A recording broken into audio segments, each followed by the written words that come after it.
What's up, everybody? Sensei here. Welcome to the show. Welcome to another live. And we have Mr. Aaron Doria. Thank you so much. Green Master Mike in the house on this Friday evening. I want to thank everyone for taking time out of your busy schedule to join us during this happy holiday season. But anyway, Aaron, thank you so much. I just want to give a quick rundown. Aaron, he took third at AVS, first at Electrified Expo. He's on the E-Wheels race team. He's doing great things in the EUC community. Again, he's here with us tonight. So, Aaron, give us the rundown, dude. What got you into riding EUCs, brother? All right, I'm going to throw a real quick correction there. I got first at AVS. First, I always messing up.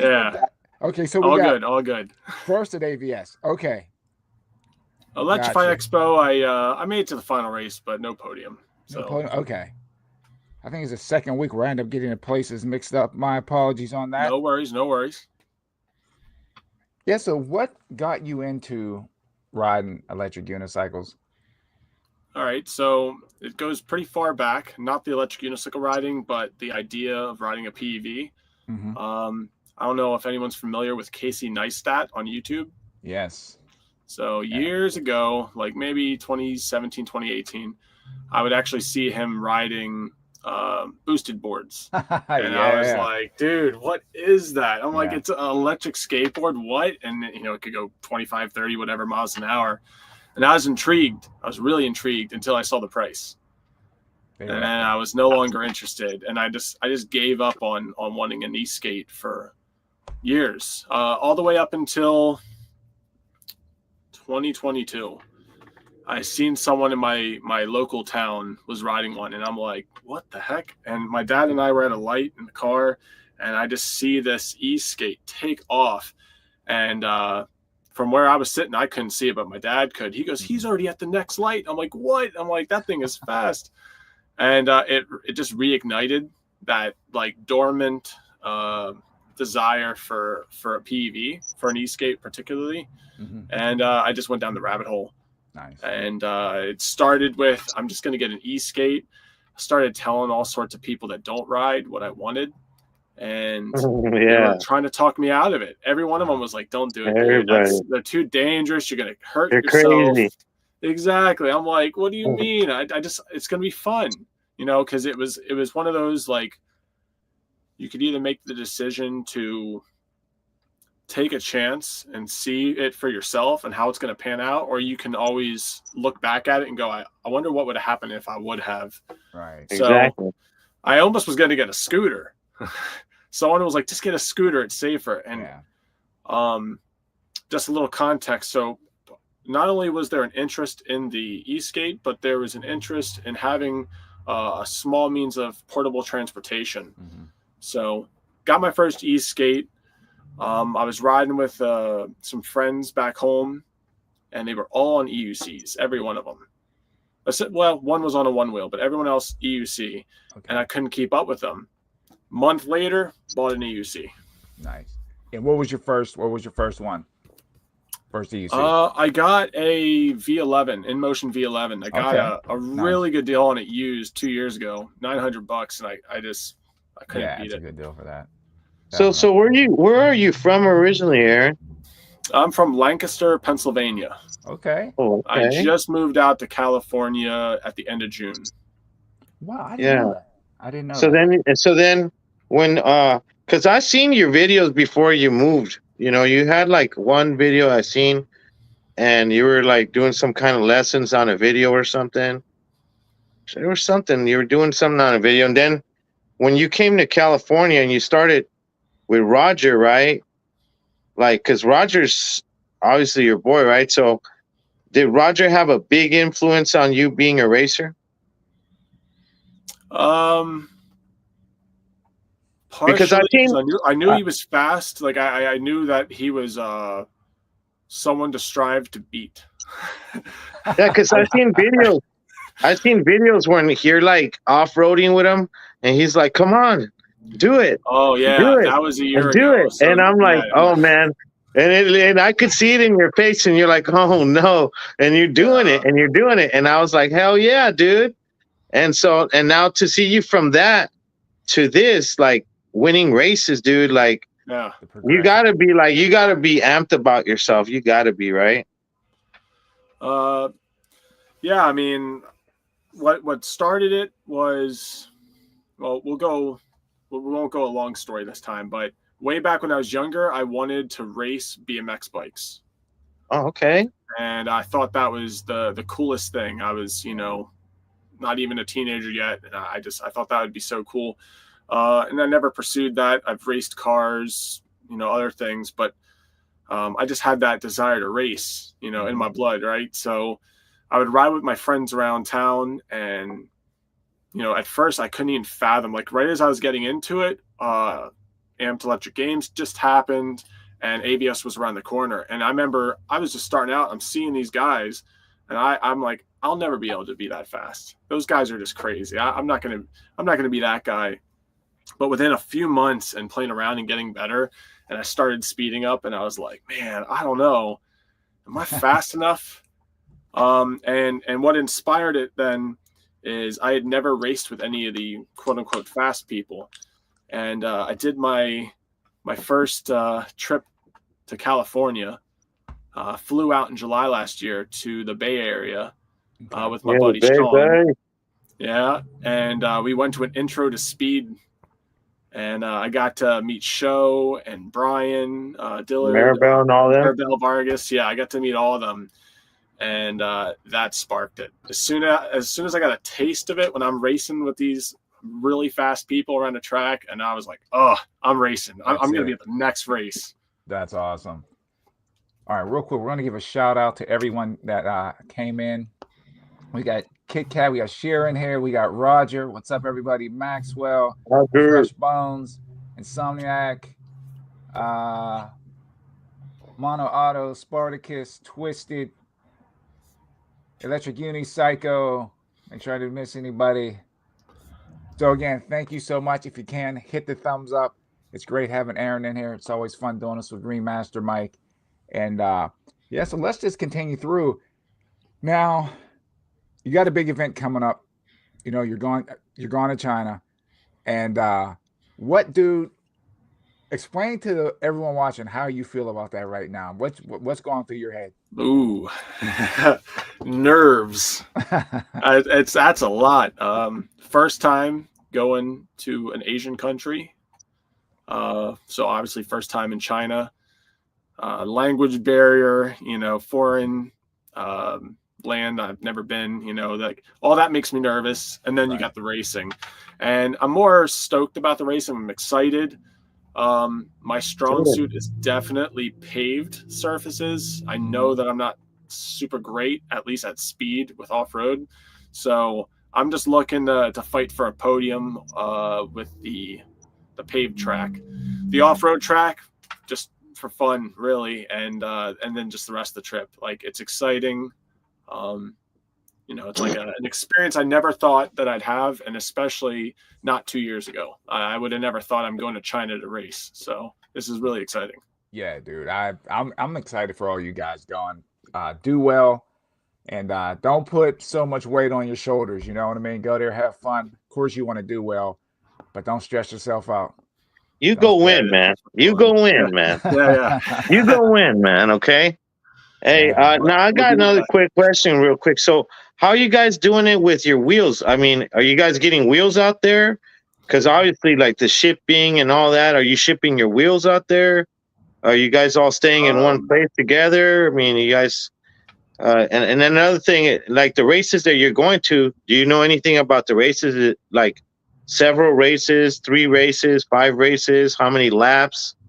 How many riders are racing against you? Anything like that? I probably barely know more than you. I'm kind of just going with it. So as far as the wheel situation, we were told that there's going to be a pool of wheels to pick from. So you kind of just say what you want, and they should have it. And then what are you going with? Swap tires. Well, I just got done winning a race on an ET Max, and I'm feeling pretty good on it. Okay. There are definitely several other very potential competitors, but since I don't have a lot of time on any of those wheels, I don't know that I want to switch it up right before the race. So smart. Yeah. ET Max, I'm planning to bring my own tire, my own power pads, and my own pedals probably. Okay. And then the rest we'll see. So what I just won the race on was Rogers Bugatti ET Max. Mm-hmm. Yeah. And he let someone borrow the wheel during the SoCal Roger tour in October, and they crashed it. Oh, dude. So it was all bent up and whatnot, and it didn't actually need anything to be able to be used, but all the bent up parts were a problem. So we stripped it down, and it actually looks like a Blitz right now. And, I don't know if having all the factory parts on it, like the extra metal handles and everything, is going to be a hindrance or not. So I might have to strip that off when I'm in China as well. Okay. Make it lighter, huh?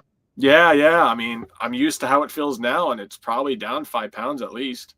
Sweet. Yeah, you would definitely feel that too. You would feel that. Sometimes so we'll subtle, see. Make a big difference. Yeah, I mean, the guys now, what they're doing, a lot of people are fighting wobbles. Even on, I got a buddy, Maxwell Berger, shout out to him. He's riding a Commander Pro, and to help fight the wobbles, he put wheel weights on the front and back. Another guy doing that, Mario Ciccone, Loluxina, a lot of those guys, shout out them. They like to put wheel weights on their wheels on the front and rear to help iron out the wobbles since their wheels are lighter. Sort of like balancing a rim when you go get your tires changed at a dealer or something like that. When you wow, it's a really interesting concept, but they swear by it. I know the ET Max has some wobbles. I've played around with the Blitz, and it feels better. It doesn't have as much wobbles, but I want that 168 volt power, so I obviously ET Max. Have you rode the XWay? The 168. Yeah, I tried it, but I've never actually took it out on the track. So I know that's kind of the new one to ride, but it seems that it has a lot of low end torque. One of the most notable people, I'm sure you guys talked about this with Zach, but Douglas Marshall was racing both at TEF1 and ABS on an XWay, and his launches are insane, the amount of torque it has. But both him and Show Scott were racing the XWay, and both fighting with wobbles. I mean, Doug seemed like he really had it under control. Show was just new on the wheel, and I think he was still trying to figure that out, but it seems like it's not the most stable wheel. So it has you got to pick. Do you want power? Do you want stability? The XWay the pedals are high on that thing too, though, right? Yeah. That could be. I don't know if they're adjustable, but yeah, that could be a problem too, because the higher up, the less stable it's going to be. So, yeah, that could be. It might be a viable option, honestly. Like I said, the power, I think it's similar weight to the ET Max. But tried and true, I'm gonna stick with what I've been using. Stick with what you know. Stick with what you know. We got a question here. You pretty much answered this one though. It says, so after all the shushing on the ET Max, what are your feelings on that wheel? Still crap. I'd say it takes a bit of a special person to wring out the power in it. I thought that it was not going to be a competitive wheel because it has the power, but to get it out of it, you have to really aggressively lean harder than I've ever had to on any other wheel. Its low end power is where I think the XWay is better. It just has more low end power. But honestly, so far the ET Max is doing really well. I have never raced a stock one. So like I said, I have pedals, tire, power pads. Obviously it's been stripped down a bit, but also there is a Vince Ramirez shock linkage on there. And I forget what exact shock, but it's a coil shock on there. So that could be playing with some of the weight and how the suspension travels. But with the configuration I have, it's a really good wheel. My only real complaints, like I said, maybe it could use a little more low end torque. I get little bits of wobbles, not much. And then I just don't like how tall it is. It's a little bit tall, but otherwise it's good. Like it feels great. I just did 2 intro to speeds with it this last week, and I'm starting to get the power out of it on the low end. Aaron, how tall are you? 6'1". 6'1". Okay, so you're pretty tall. Okay. What do you feel about like the Lynx or the Master V4? What do you feel Master about V4 is incredible, lots of power. Mario Chacon. So at ABS, we did a heat race, and then we did the final race. That's how we had to do it. My race was both times with Mario, and we did a 3-lapper for the heat, and I was out in front for I think the whole race until the beginning of the 3rd lap. I backed off my speed a little bit, thinking that no one was behind me, and as I'm looking over, here comes Mario, and he passes. There you go. I couldn't get it back, and it's just a testament right there of how much power it has. And then on the final race, it's 5 laps. So he's riding the Master V4 right behind me. Yeah, 134 volt. Now, granted, yes, it has a newer motherboard. It has 50S cells, but it's still a very viable and very powerful option that almost no one can wring the power out of. But Mario, he wrings the power out of it. That guy is incredible. Yeah, we're gonna do a thing with him next week, I think. Definitely, he is a guy to get on here. He's a community member, really awesome dude, really fast, helpful. And he beat me at AVS, but I beat him in the final.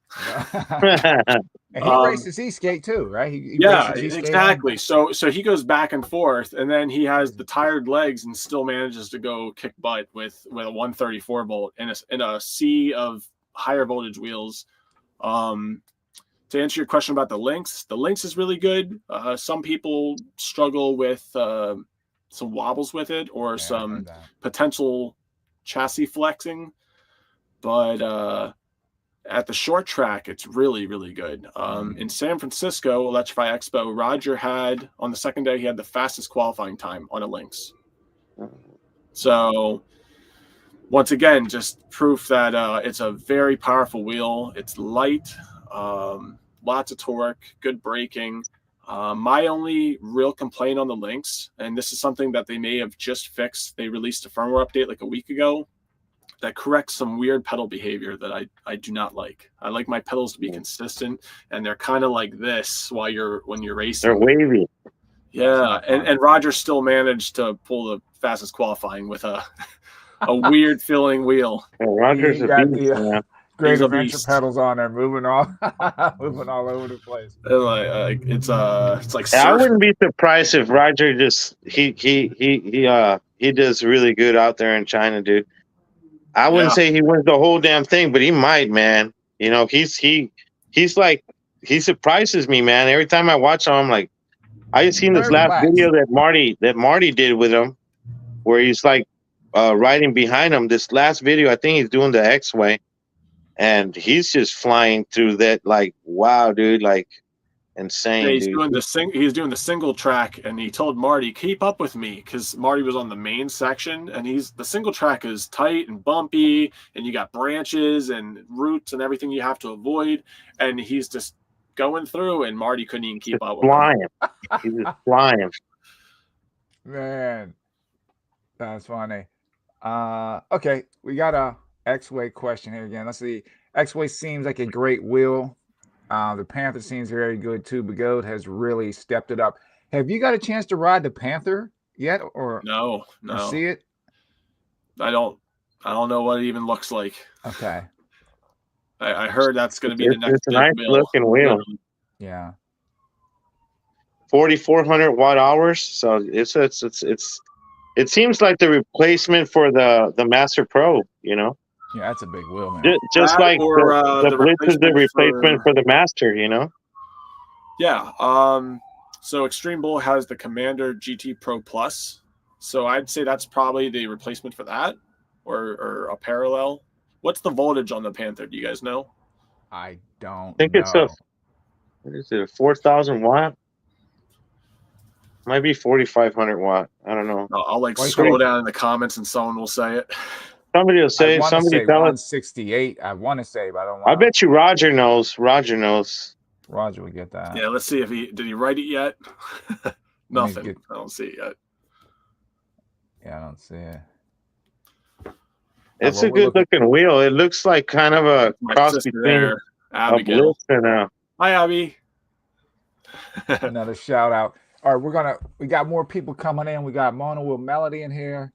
Seth, E-Rod Life, what's going on? Abigail. Who else we have? Devo is in the house. What's up, Devo?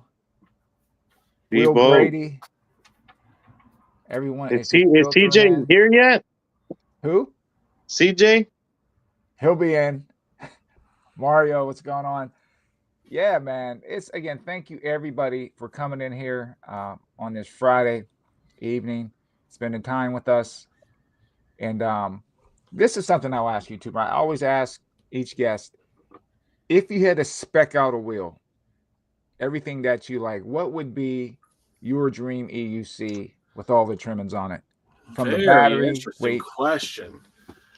All right, so a few of us took a real liking to the Extreme Bull Commander Pro, which is 2-year-old wheel now, 134 volt.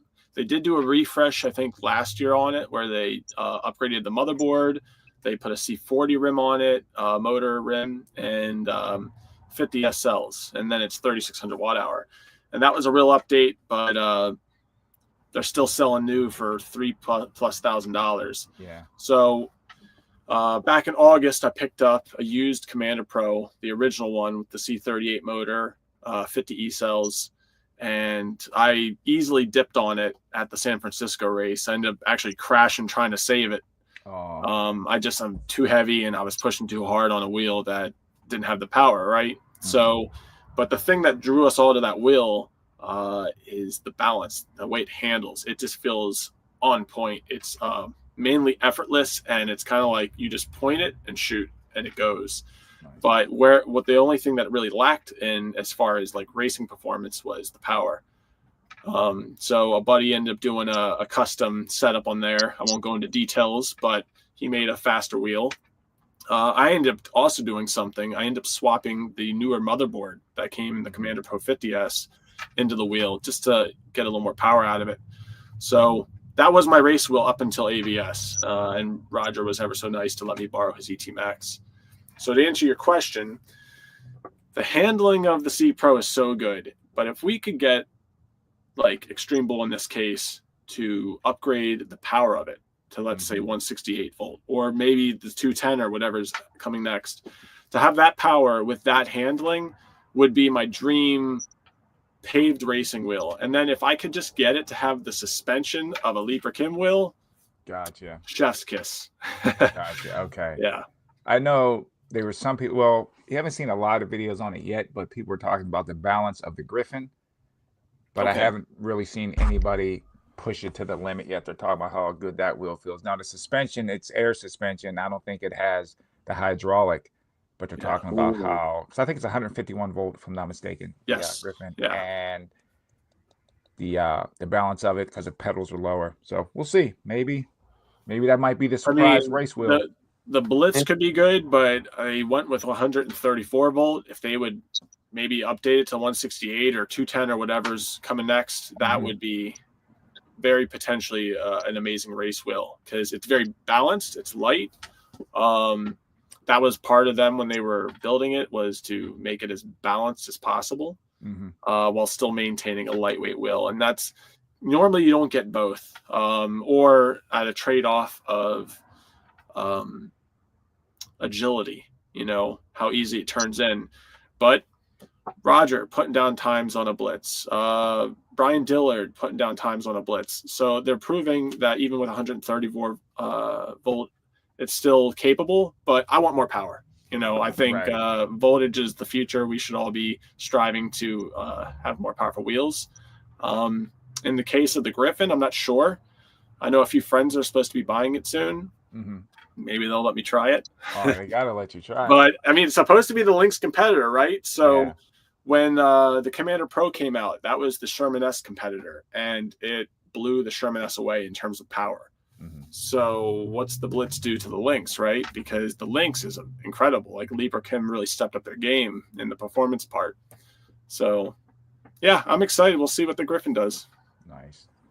And here's a question, real quick, Aaron. So if money was no object, right, but you could buy any wheel, no customization, just out the box, the best wheel, and also the best wheel for the money, you know, the best bang for your buck wheel. So two choices: the best wheel, money is no object, and the best wheel, best bang for your buck. What two would you pick? That is a loaded question. I mean, I could go on. So, I mean, first and foremost, what's your usage case, right? So, Let's just say racing. Let's go with racing. Okay. I mean, I want something that's like 80-ish pounds, really stable, lots of power. I'd say a Blitz with a lot more power would probably be it. And then the next step, I think, that would be really beneficial for a lot of us is the ability to tune the software a little more. So, like, Leaper Kim doesn't really have much. Begode allows you to adjust your pedal tilt while you're turning. Then you got soft, medium, hard modes, pedal angle, you know. But I'd like to see it where we can be a little more selective of how our pedals are going to behave exactly in turns. Yeah. That I'd pay for Yeah. to get the engineers to be able to construct a more customizable pedal. So I mean that seems a little weird, but a few of us actually like when our pedals kind of dip a little bit when we're accelerating and braking. Mm-hmm. Not all of us feel that way. Some of them want them completely flat. Yeah, I like it. I kind of like it. Yeah, it gives you extra leverage, so you can brake and accelerate harder. But you don't want your pedals tilted forward like this when you're taking a turn, because when you're already on the edge of traction and pedal clearance, now you're hitting your pedals. Yeah. So that would be great. I'd actually, to go outside of your racing question, just for like a general riding wheel, I'd like to see some more powerful small wheels for getting around. Yeah, I was thinking that the same excites thing. me. Yep, that would be good because everyone, like I said, there's more recreational riders than racers, so they need to have more wheels in that variety. I think they would sell very well. Racing is a niche within a niche. Mm-hmm. So EUC is small; it's not really large yet, and then racing on top of that. So what I say works well maybe for the racing side of things, but I'd really like to see them working harder on making more capable small wheels. So the Falcon is a really good step in that direction. I like what they did. Why not bump it up some more voltage, right? Give it a little more power. They're supposed to do a pro version. Well, I mean, the T4 is pretty good, isn't it? The T4? T4 is good. T4 is a little bigger than a Falcon, but I think they had the right idea. I'd like to see more Falcon-sized stuff with power. Pro version of the T4. They do? Yeah. Oh yeah, on the T4. Yeah. Yeah, they have a pro. I mean, a pro. And Max they have a version. T4 Max. Yeah, the Pro Max, and that'll give you more speed. Comes with 50 SLs, the D200 suspension on it, so that would be nice. I'm a big fan of the V12, man. I like the V12. Yeah. When I first started out, I bought the V11 and I got it because it was such a great deal. I ended up trying a buddy's V12 high torque, and I was right away, since I was learning out on suspension, I hated the fact that it didn't have suspension. But as soon as I got a taste of the power, I was like, oh my gosh. And I mean, there's much more powerful wheels now, but at the time I was blown away. The V12 is a really good wheel. I ended up actually doing something a little different. I had a real desire to get a Kingsong 16X. I love the 16X. That's a good wheel. It's my favorite wheel, dude. That's legendary, man. I mean, it's old school, but that's my favorite get around wheel. It's my favorite. Like for anything slow speed, it's my favorite wheel. The power, the speakers. I ride it padless. I don't have spiked pedals or anything. I just kick the pedals up, pull the trolley handle, walk it in a store. And, it has a lift sensor built in. Anytime I'm on a live stream, I think I talk about it. I'm like, let people know that the 16X is my favorite wheel. Like the 16X, the Nikola. I mean, those are like the Nikola was the other one. Yeah. Yeah. When you say wheels, man, those two. Yeah, those old wheels. I know David Jansen. He still loves that Nikola. Dude, he still rocks it. It's his rain wheel. Anytime it rains, he's on it. Or OG Sherman, another really good wheel. Not as light or small, but durable. And I mean, you got to have at this point. You have to be okay with non-suspension. But I was telling you, it's fine. Like last live stream, I think I said Austin. You know Austin Marhold? He has like 16,000 on his Nikola. 16,000 miles on it. That's good. Original. Yeah, that's crazy, a lot dude. of miles on a small wheel. Yeah, that's crazy.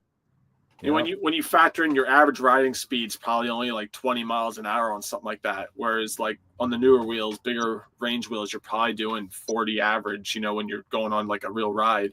Mm-hmm. So that mileage is like double. Yeah. Yep. It takes a while to put 16,000 miles on a 16. I wonder if they would ever bring that wheel back. What one? Like if they would do something with it, you know, like put suspension on it. Like the Nikola Plus. Yeah. They did the battery thing with the alien rides. They could revive. I'd like to see them do some of that. I think we've kind of come to a point where all these wheels coming out have more metal in them. They're not such plastic, you know. I'd like to see an update to the Nikola. I'd like to see that, you know, maybe 134 volt or something. I know friends of mine were hoping or expecting even that the Goad was going to do 134 volt Monster Pro. You remember that wheel, the 24-inch non-suspension wheel? Yep. Yeah. I had friends that loved that wheel. They just wanted more power. They should. We got some numbers. Yeah, on a lot the of people want that. A lot of people want that, man. That big tire makes a big difference, man. Yeah, like they didn't need suspension because of it. Yeah, it eats up the bumps. Yeah. Big tire. Yeah. We got numbers on the Panther, 168 volt and 4,400 watt hour. Thank you, Devo. Yeah, thanks, Devo.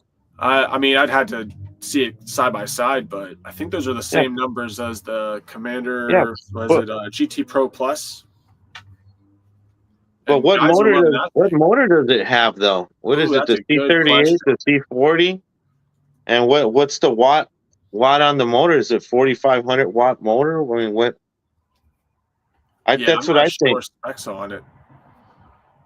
It's supposed to be going like 70 miles per hour plus. That's crazy. Yeah, I mean, and it's a long range wheel, almost like a Master Pro replacement. I think they're also doing a 168 volt, 4,400 watt hour Master Pro. And dude, and they're still got that 210 volt that they haven't released what it is, right? And supposedly, when they were talking about that, it was going to feed 5,600 watt hour battery. That's crazy. Yeah. At that point, they're so heavy, you know. Like I'd want to try them, but I don't know that I'd want to frequently use them. Carry that up the stairs, man. Yeah. A lot of people like these because they can get around, right? So, like in the case of the New Yorkers, not everyone has an elevator either. So, I'm not trying to like lift up that wheel, you know, 150 plus pound wheel up several. No, that's a wheel like for Duff, where he just rides right into his garage and you know. Dude, my go-to wheel for New York is still my RS 19. There you go. High speed or high torque. Yeah, that's my go-to freaking wheel for New York. That's a good wheel. Well, what do you have? The high speed or high torque? I have the high speed. Okay. Yeah. Yeah, it's a good wheel. I just bumped into a guy riding one of those the other day. Still good wheels. They still roll. And they're light. Still freaking rock and roll, man. Let me just try to get down through some. So when are you leaving to China, dude? Because obviously Monday. Christmas, dude. So you're gonna be over there for Christmas, huh? I arrive on Christmas Day in China. So it's a day ahead. Good. That's gonna be cool. That's gonna be fun. That is going to be fun. Can you give any tips for backwards riding? So when I first started backwards riding, one person told me to steer with my butt. It's an interesting idea, just to like lean, kind of bend your knees and use your butt to like steer. But there's a couple things I normally tell people. It's good to start by like maybe holding onto a wall and pushing off the wall. Okay. Another tip would be to try it on a smaller, lighter weight wheel, especially one without pads on it. I feel like it's you don't need the power pads to start. And then what I also tell people is when you're riding forward, you're using your toes to steer the wheel. But when you're riding backwards, you can't use your toes anymore to steer the wheel. You need to put the weight backwards. So I tell people to steer with their heels.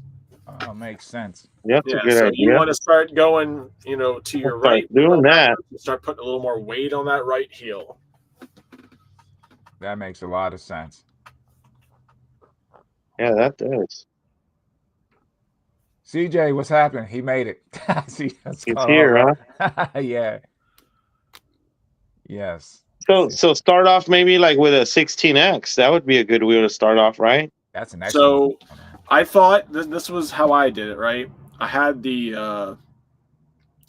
V11, and I don't think I ever messed around with that. I ended up getting an OG Sherman, and I started practicing, but it was just so hard. I bought an M10 III, and I learned how to ride backwards with that. But because of the way that wheel works and how you're mostly kind of like rolling your ankles to maneuver, not so much using your legs, it didn't really translate well to a bigger wheel. Okay. But then I got a 16X, and the 16X was good. I'd say smaller, lighter wheels with lower pedals are easier to learn. Okay. Oh. Look at that. You see, Fresh Bones, Aaron is a great teacher. Hey, Taught me how to ride seated. Oh, yes. What's up, Eli?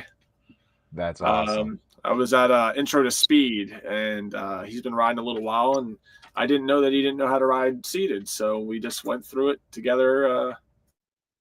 That's awesome. You taught him. Stuff. I need some teachers like that, man.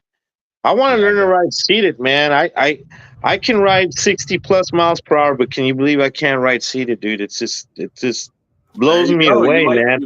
I feel weird, like my position. I'm like, just my legs. It feels weird, but I got to figure it out. I'm thinking of getting those knobs. I don't know if that'll help. I have the knobs. It might be actually to learn how to ride seated without even having the pads on there. You don't even need pads. Yeah. So I'll give you a couple tips with riding seated. So when you're riding seated, you can't really use your legs anymore to maneuver the wheel. So you're using your torso, right? So wherever you lean your upper body is where the wheel's going to go. So you want to accelerate, you got to lean forward. You want to turn left, makes sense, right? So the other thing is I put the balls of my feet on the edges of the pedals. That's how I do it. I'm taller, I have to. Some people put their whole foot on the pedal. I feel like that kind of takes away some of the finesse, but teach their own. But yeah, just you want to steer with your upper body. And like a lot of people struggle with getting started, but they're sitting on the wheel expecting it to go. So to get started, you have to really lunge your body weight forward. You have to get way in front of the wheel to start accelerating. Yeah, I'm gonna try without the pads. Yeah, the pads aren't needed. I ride that Master V4 with Clark pad, the Clark setup, the racing setup. Yep. And where it's got the E pedals and the fairing plates and all that. And then I got the DS200 on there. But yeah, I'm going to take the pads off, man. I'm going to try no pads, and I'm going to see what's up, because I need to learn to ride seated. It's just ridiculous that I don't know how to ride seated. It's really nice for long rides when it's a break, when your legs are getting tired. And I see Marty doing it. I'm like, damn, Marty does it. Like, I got to fucking do it too, man. Now, as far as Aaron, the transition from standing to seated, any tips on that? Ooh, that's tricky. So when I first started out, I got lots of wobbles trying to make the transition. And I still do occasionally. But just maintaining a neutral body position when you're trying to stand or sit. Like when you're trying to get up, you don't want to lunge or put your weight forward while you're trying to spring up. Okay. So try to progressively, completely straight with your body when you're trying to go from seated to standing. Standing to seated, I think, is a little trickier. I think sometimes it helps. What I used to do a lot is I'll hold on to the front of the wheel as I'm getting down onto it to try and keep like a balance. Yeah, you see a lot of riders do that now too. To hold it. That's a good tip. Okay. Especially a lot of newer wheels have handles on them built in, so it's something to hold on to. I got friends that when they're riding seated, they're always holding the handle. So yeah, that's what I like, that Commander Mini that had that nice handle on there. I used to use that for braking. It's good, yeah. There's a few guys that race. Once again, Mario Ciccone and Maxwell Berger, both of them race, and they're incredible. And they use the handle on the front of the wheels to slow down. I like that. Yeah. So it's definitely, yeah. It's another way of slowing down. Not everyone does it, but it works well for them. And I mean, those guys are on top of podiums all the time, so it might be worth trying. Yeah, so you're giving out some great tips, man. A lot of people are talking about I'll be right back. Anything. We got Seth in here. He says he stares with his knees seated. Okay, interesting. What's up, Seth? Seth is in the house. In the house. CJ says, I find that I seat riding using my torso. Okay. Higher speeds, more precise turns, better aerodynamics. Yeah. All right. Trying to pop some more of these questions up here. Devo. Yeah. It's almost like riding. Okay. A bike with no hands. Yeah. That's actually what it feels like. Yeah, that makes sense. If you could ride a bike with no hands, you could ride an EUC seated with no hands. I can take off seated depending on the size of the wheel. Like these little short ones, my legs get too jammed up. But I have a problem trying to make the transition from standing to seated. Yeah. That's mine. The V11, believe it or not, was the easiest wheel for me to ride seated because it was tall. Interesting. I can ride that with no problem. You had the factory in motion seat on it? Yeah. Yeah. Mm-hmm. Yep. I used to ride my buddy's wheel like that. But my T4, forget about it. I can't. I'm too jammed. My feet are like a kangaroo. My legs are just jammed up to my ears. It's not comfortable. Nice. Yeah, CJ can fly when he rides seat. He rolls out. Well, and so we were doing this in October. We were doing the Southern California tour, and we did a ride that Marty does a lot up in the mountains here called Angela's Crest. It's a 100-mile ride, give or take. I think maybe a few miles less. And you can do it on a wheel, like 3,600 watt-hour wheel. It'll make it if you're being conservative in how you accelerate and what speeds that you're going. Another buddy of mine, he weighs a little less than me, and also on a Commander Pro, and he ended up having low battery beeps miles before we finished the ride, and I got the whole way to the parking lot with no battery beeps on a 3,600 watt-hour wheel, almost 100-mile ride. But one of the things I was doing a lot was I was tucking in, I was bringing my arms in, I'm kind of that wind. Yeah, breaking the wind, but not that type of breaking the wind. And and I think aerodynamics plays a part of it, and not only for being more energy efficient, but also for speed. Yeah. Makes a difference. Wind, I always tell people, wind is not your friend. When you ride, man. Dude, people get taken out all the time from wind gusts. Buddy of mine was riding the other day with us, and I'm watching his wheel like this while he's going 50-some miles an hour. And I'm like, no, he's going to crash. And he didn't, but the wind will get you. And then as these wheels are getting faster, that's actually one of my concerns is how are you going to be able to counteract the wind at higher speeds, 70 plus. Yeah, cross winds are horrible. Think about going down a highway and your car get hit with a crosswind. You can feel it pushing you out the lane.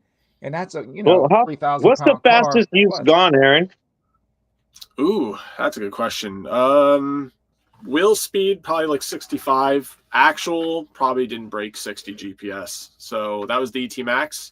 I haven't had a wheel that I could feel comfortable going that fast on until I tried the ET Max, and it definitely has more in it. With a fully charged battery on a level road, I definitely think I could hit like probably 65 GPS. Like it definitely has it in it. But speed's not my favorite thing. I went down at Amped last year at like 55 miles an hour and had a whole bunch of road rash. So you didn't break anything? No, not that I'm aware, but I was really bruised up. My feet were all swollen and bruised. I might have broke something in my foot because they hurt for months. But But yeah, as we're getting faster wheels and going faster speeds, I think you're gonna see a lot more people wearing like leather suits and stuff, like Mario Ciccone. full leather suit. And he went down at TEF1 a few weeks ago, and no injuries. Got right up, no road rash. Right. So yeah, it's definitely pushing speeds, man. Gear is gonna have to be stepped up. Yeah, I remember seeing old videos, guys on the 100 volt, RSs and EXNs and all that stuff, and they're going down, cutting wheels out at 50 some mile an hour, and some of them not wearing helmets, or that's all they're wearing.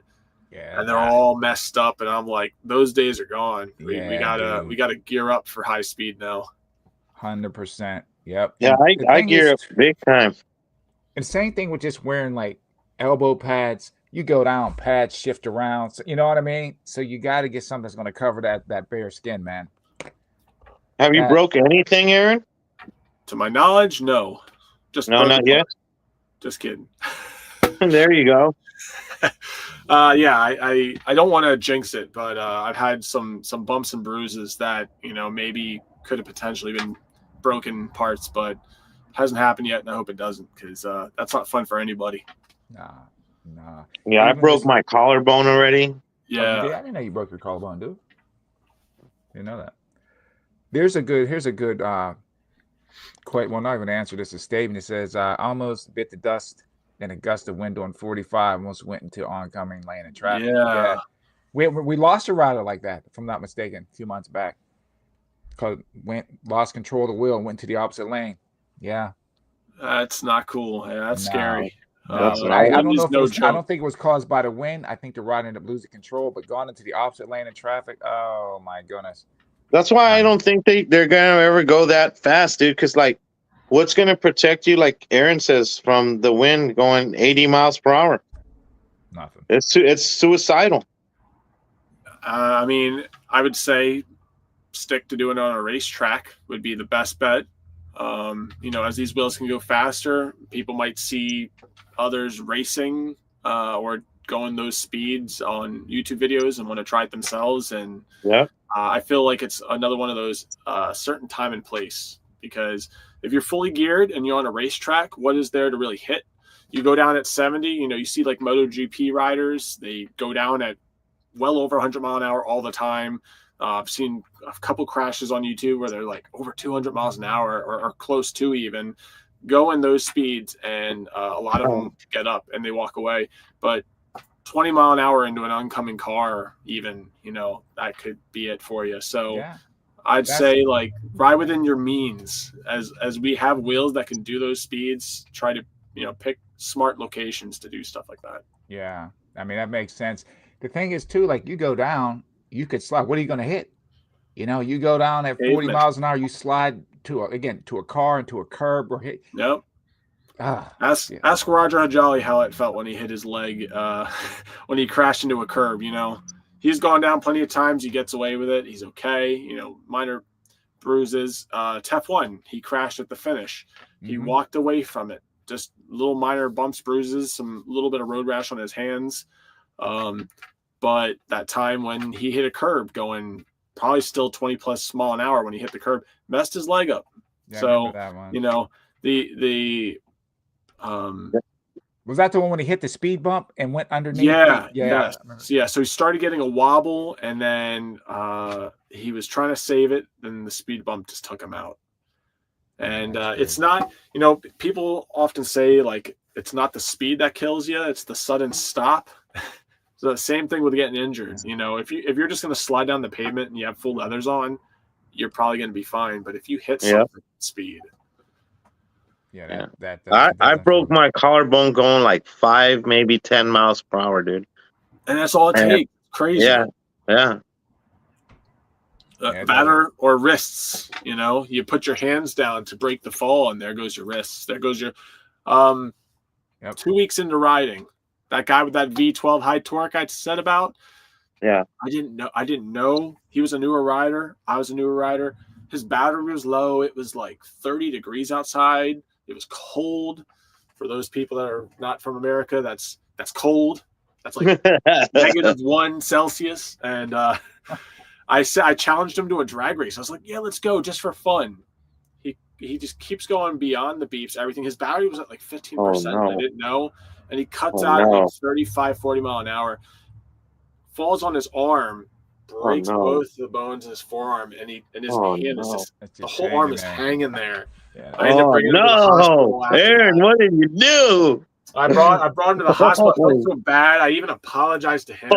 Like, I didn't know he was I was a newer rider than him. I was literally only riding, I think, like maybe. So he's walking around with Prem Manus looking cast for a while, or what? My God, dude. It was weird because he ended up disappearing after that. I think that was enough. Oh my God! It, you know, he said, "I'm getting away from you, man." That felt bad for him, you know, and never seen him ride again. Hey, dude, the same thing happened to me, dude. I had a friend. I told him, "Dude, put your gear on, dude."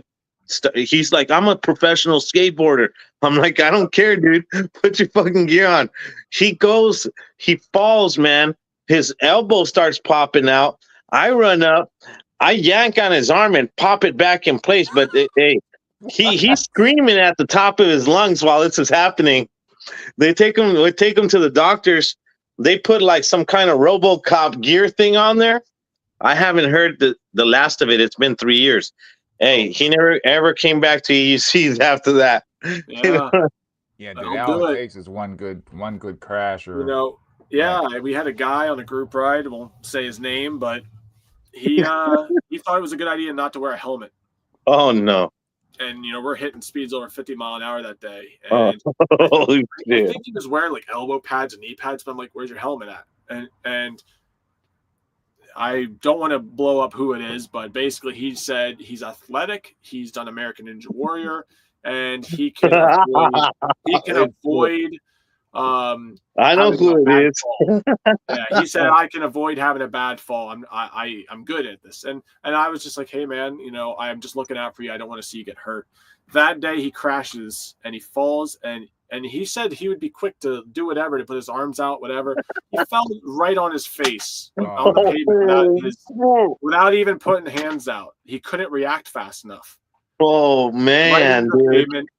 Big gash in his forehead. I haven't seen him since. Dude. I haven't. He was bleeding all over the place, and I hope he made a full recovery. I hope he's still riding. I hope so, man. He was a nice guy, but I was like, come on now with the helmet, like. Dude, the helmet, at least the helmet, right? Like that. I mean, some people are like wrist guards minimum, knee pads minimum. Everyone has a preference, but I mean, you can. I wear everything, dude. Body parts, but you can't heal if you hit your head hard enough, So. Well, as long as you got the wrist guards and your helmet and your knee guards, I think you're good. A lot of people don't like riding with like the chest plate, like I do with the chest and backs. They don't like doing that. But as long as you got the wrist guards and your helmet and your knees, you should be pretty much okay, man. Yeah, I mean, if you don't like suiting up get you a hoodie, man, with all the stuff in the elbow pads. Yeah, get one of those. There's several good brands like that have all that. Work good. Like my Lazy Rollin'. I love that damn Lazy thing. Rollin'. Yep. Yeah. Everyone has different preferences. What I currently use is it's by Knox, I think, and it's abrasion protection, and it has elbows, shoulders, and a back protector, and an optional chest protector. Nice. And like you said, if you don't want to spend all that time putting everything on, get like a jacket, something that has it all built in. You just zip it up and you're ready to roll. You don't have to spend 5 minutes putting extra gear on. Do you have a preference on a helmet? I'm currently using a Bell helmet. It's a dirt bike helmet. That's my race helmet. And I just want to see certain certifications, right? Like some people really care about lightweight. I want to see, European certification. That's generally a more strict regulation, like for a helmet than a DOT helmet. There's a lot of guys out there riding with glorified bicycle or downhill skateboard helmets, and they're getting concussions. I don't agree with it. To each their own. What do you think about this kind of helmet? What do you have? Troy Lee Designs? Yeah. What does it say on the back? Is it DOT or does it have any sort of certification? I know it did, but I probably ripped it off. Everyone has a preference. I think it depends on what type of ride you're doing. For something like that, I think that generally is like a downhill mountain bike helmet, right? Yeah. For like slow speed off road stuff, I see no problem, right? But if you're going 60 miles an hour on the street, you gotta have something that's meant for like motorcycle. Dude, I had a cutout at 61.5. But I wasn't wearing this one. I was wearing a Great Outdoors freaking helmet. But what saved me was the damn the padding and the backpack that I had. But I mean, everyone's fall is different. Some people fall and never hit their head. Some people hit their head really hard at 10 miles an hour. So, do you have a way of falling? Like, do you like falling forward? I don't ever really plan the fall, right? So, a real good example is Brian Dillard and Roger Hajali. They both fall on their palm sliders forward. and their knees. And they've walked away from almost every one of those crashes. Roger's last crash at F1, he didn't really have an option. He got thrown off the wheel. Brian fell a few times. I think it was in San Francisco.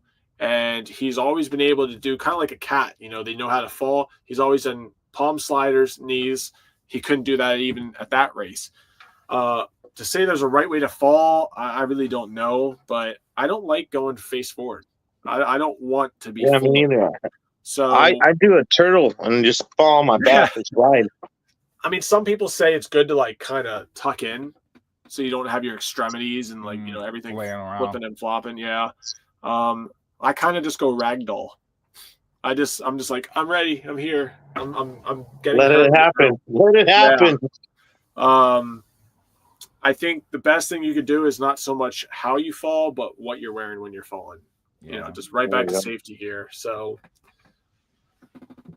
I try to roll. I mean, if that makes any sense, it's just hit and just tuck and roll, and hopefully, when I got hit by that, that's what saved me, man. I was rolling like rolling about 100 times.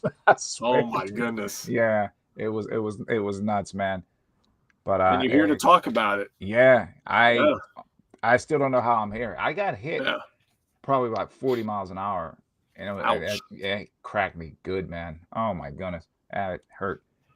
But here's another good one. We have Ion Flow asked, one thing that a lot of people never talk about is shoes. Very important. What type of what kind of shoes do you wear, Aaron? I agree. So this is an ongoing argument with a few of my friends that think it's more important to have pedal feel, which meaning they have like less protection in their shoe, so they can like really feel the pedals out when they're racing.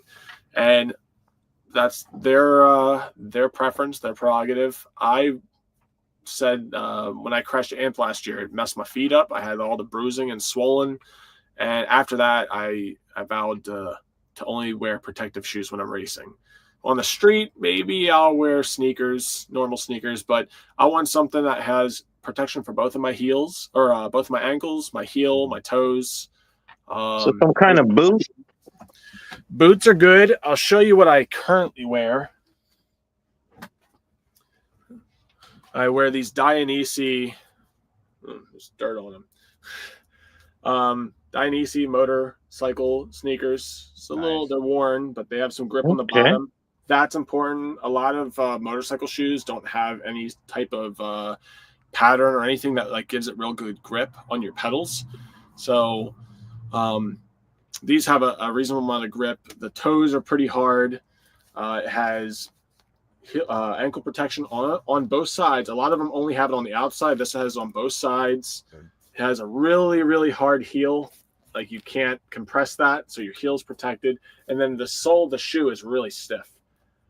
And then I guess they do some type of abrasion protection, but I even got a little road rash on my ankle when I crashed at Amp last year. And I was just wearing a set of Vans. I was actually wearing these exact Vans when I crashed. And I mean, it just tore up a little bit here and scuffed up the side, but it ended up ripping my shoelaces and went down to my ankle and grinded it up a bit. So right, wow. Yeah, I definitely recommend at least a good set of shoes or motorcycle boots. Yeah, I normally roll with the motorcycle sneakers. I have quite a few pair of those. seem to work well. Some better than others, but shoes are important, very important. And here's another good statement here at this point. If you're doing anything that goes above 35 miles an hour, you should have a dot rated helmet. I agree with that. I agree. I'll once again reiterate, European standard is a lot better generally. So look out for, I think it's ECE. They have higher standards for their tests. So you want something more protective. DOT is a minimum. So I agree. That's still better than non-DOT. Mm-hmm. But ECE or Snell is another. They're a private company that does testing on helmets. A lot of dirt bike helmets and stuff have what's called MIPS. A couple different of those style of it's like a liner within the helmet that moves a little bit when you crash. So if you crash in a weird way, it doesn't put like additional pressure on your head and your neck. Right. It lets the helmet rotate a little bit when you crash, because you don't know how you're going to crash, right? And you can't always put your hands down or try to protect it. So just having a really good helmet, like they're spending $4,000+ on a wheel and pads and speakers and lights, and they don't want to spend $300 on a good helmet. Exactly. So definitely recommend it. Right? I'm sorry for laughing, but Brady. Oh my God. Hilarious. Brady, you're nuts. On my back. No pun intended. Oh, my balls. That's freaking hilarious. That's crazy. Oh my goodness. That's too much of that. Yeah, here's a good example. Slid 50 feet on my wrist and knees going 50 and was fine. It's a really good point. And when it does work out that way, it's great. And then probably minor damages on your body, if anything, maybe you guys seen the video of Roger getting crashed into last year. Maybe it was like September or October. Yeah, well, the guy kind of clipped him. The guy clipped it. They're going about 50 then. And Roger slid the whole way out on his knees and on his wrist sliders. Yeah, and he just got up like nothing. Yeah. Well, even after TEF 1, if you've seen the video, he tumbles, he crashes, and he slides the last few feet of his crash, and he slides right up onto his feet. He slides right. Yeah, we talked about that at that last live stream. Yeah, I was like, he's a monster for that one. That looked pretty freaking cool. I seen a few little clips on that in slow motion. It looked pretty badass. Go back a comment there. There was one that said about a comparison between the Knox and the lazy rolling. I got you. I think I see that. It's the Knox. Hold on a second. Let me get back up here. I saw that. I did see that. Hold on. No worries. I'll see if I can find it. Kai Boom boots. I did see that. Oh, here it is, right here. Yeah, so I have the Knox Urbane Pro, I think it's Mark III, maybe. I could look at it. So that's the one I use. I like it a lot. Has AA certification for a slide, which means that it's designed to withstand I don't know how long, but a slide going like 45 miles an hour, which is about the speeds that we're going. Mm-hmm. So that gives an actual rating to abrasion protection. Unlike a lot of motorcycle jackets, they don't even give you a rating. This does. So yes, that's good. I believe Lazy Rolling, I got to meet the guy that makes them, and we were comparing because that's what I was wearing, and he showed me his, and his also has a rating. So I think his is a single A, which means it's not for nearly as high speeds, but still better than most, and it's convenient and it looks good. It has a nice hoodie. If I didn't already buy what I bought, I'd probably buy that at least for streetwear. So can't go wrong with either. It's hard to find the Knox one in stock though, and the Lazy Rolling ones are really nice. You wouldn't use it for no high speed stuff though at all, right? That's like what, 35 and under? Yeah, I personally want it just because its speed rating was only at slower speeds, but for like, I mean, at this point, to be honest, I probably should just be wearing a full leather suit for racing. Right. And I think you're going to start seeing a lot more people doing that. But for like group ride stuff, I'd wear it. Okay. I used to only wear just the impact protection, the Fox armor, and then I would just put a hoodie over it. But there's no abrasion protection there, whereas the Lazy Rolling has The Kevlar. Yeah. I have the I use the Beyond Riders. It's a not the hoodie, but it looks like a flannel shirt, and it has the Kevlar and the Aramid fibers in. I mean, for the way that I ride, it's good. I think if you're gonna go higher speed, you might want to get, like you said, something that can withstand more. But it's still better than nothing. A lot of people don't wear anything, or they're just wearing a normal hoodie, and you don't think much of it until you're sliding on the pavement, 40 plus mile an hour, and then you start to think about it. It's one of those, until it happens to you, you're like, whatever. Yeah, it disintegrates quick. Yeah, I wear all my gear when I go out now. Man. I don't even play around. Yeah. All right, let's see. I should be reading these comments too. There's a whole bunch. There's a whole lot of them, man. I'm trying to. You get too excited, you start talking about stuff, you forget that there's a chat. Gloves. Okay, so I'm looking at stuff from 30 minutes ago. Oh no.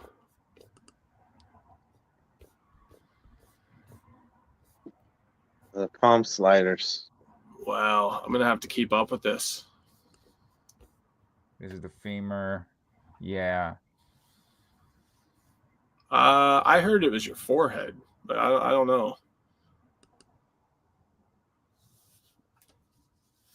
Yeah, well, Seth, the wheel ran over Law. I have a video of that. I actually sent it to him of Electrify Expo San Francisco. He slid out around the turn, high-sided the wheel, trying to save it, went down, and while he's tumbling, the wheel, his master, I think it was a master, it goes onto Law's back while the tire's spinning, does a burnout on his lower back. That's crazy. So now he has a tramp stamp. Oh no! I've seen it in person. This is what it looks like. That's crazy. And then 2 weeks ago, maybe not even 2 weeks ago, or whatever, a few weeks ago, Mario Ciccone, we're doing an intro to speed practice. He slides out around the turn, falls, and the wheel tumbles and hits him in the back. Yeah. So it happens, dude. It happens. Good. Yeah. Yeah, that is nuts. Yeah, I feel bad. I didn't read all these comments now. Yeah, I had a Z10 cut out at me at 31. Ooh. All I was wearing was a helmet, and when I fell, the damn thing hit me like right almost in the face, kind of chest area. And then when I had to cut out on the master, and I fell on my back, that thing went to go fall on me. I went and pushed it out of my way. But at that speed, when I pushed it out of my way, it went flying like 20 feet, man. Oh, yeah. Yeah, I ended up replacing the whole top end of the master. I spent about $1,000 replacing the whole top. That's crazy. Yeah. I mean, this is the model right here, dressed for the slide, not the ride. That's it, man. Exactly. 100%. Full leather suit gets. I remember when I first started riding and I heard that phrase, I was like, man, those guys must not know how to fucking ride. What do you mean slide? You shouldn't even be falling. But like now, after falling and been doing it for a while, I'm like, okay, I get what the hell they're talking about. Yeah, dude. Yeah, I mean, sometimes it's not even your fault. It could be another rider crashing into you. Also, there's mechanical faults in the wheels. Duff, he had a flat tire, I believe, while he was riding, and he slid out into traffic and just barely avoided getting hit by almost two trucks. One was like a dump truck, and then that pickup truck. Man, and what did he do wrong? Video. He just had a fault with the wheel. He just had a flat. It was a bad inner tube. Jumped on that. Yeah. Dude. Oh man. That's him.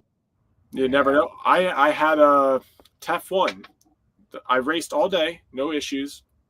The final race, I go to get on the grid to do the race on a Commander Pro. That's what I was racing. Flat tire. And I'm like, what? What did I do? I wasn't riding crazy. I was just racing. Like, I wasn't going off road. How did I get a flat tire all of a sudden? And we don't know exactly what happened, but I ended up changing it later, and there was a rip in the inner tube. But I ended up having to race on a different wheel. Had that happened while I was racing, that would have took me out. Yeah. Oh yeah. It's no joke, man. Let's see.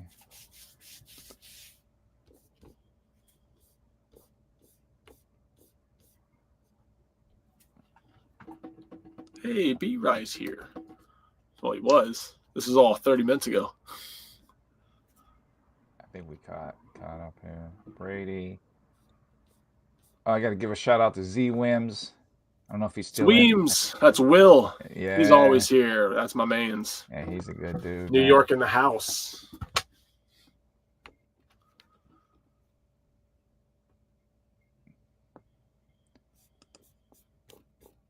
All right. Foxhound 78. What's up?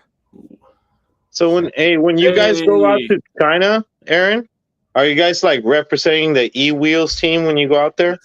Yes. We are representing E-Wheels. There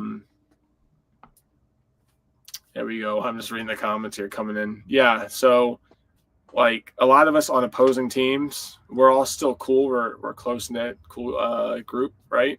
And so some of those guys can't make it, whether it's finances or work, other obligations.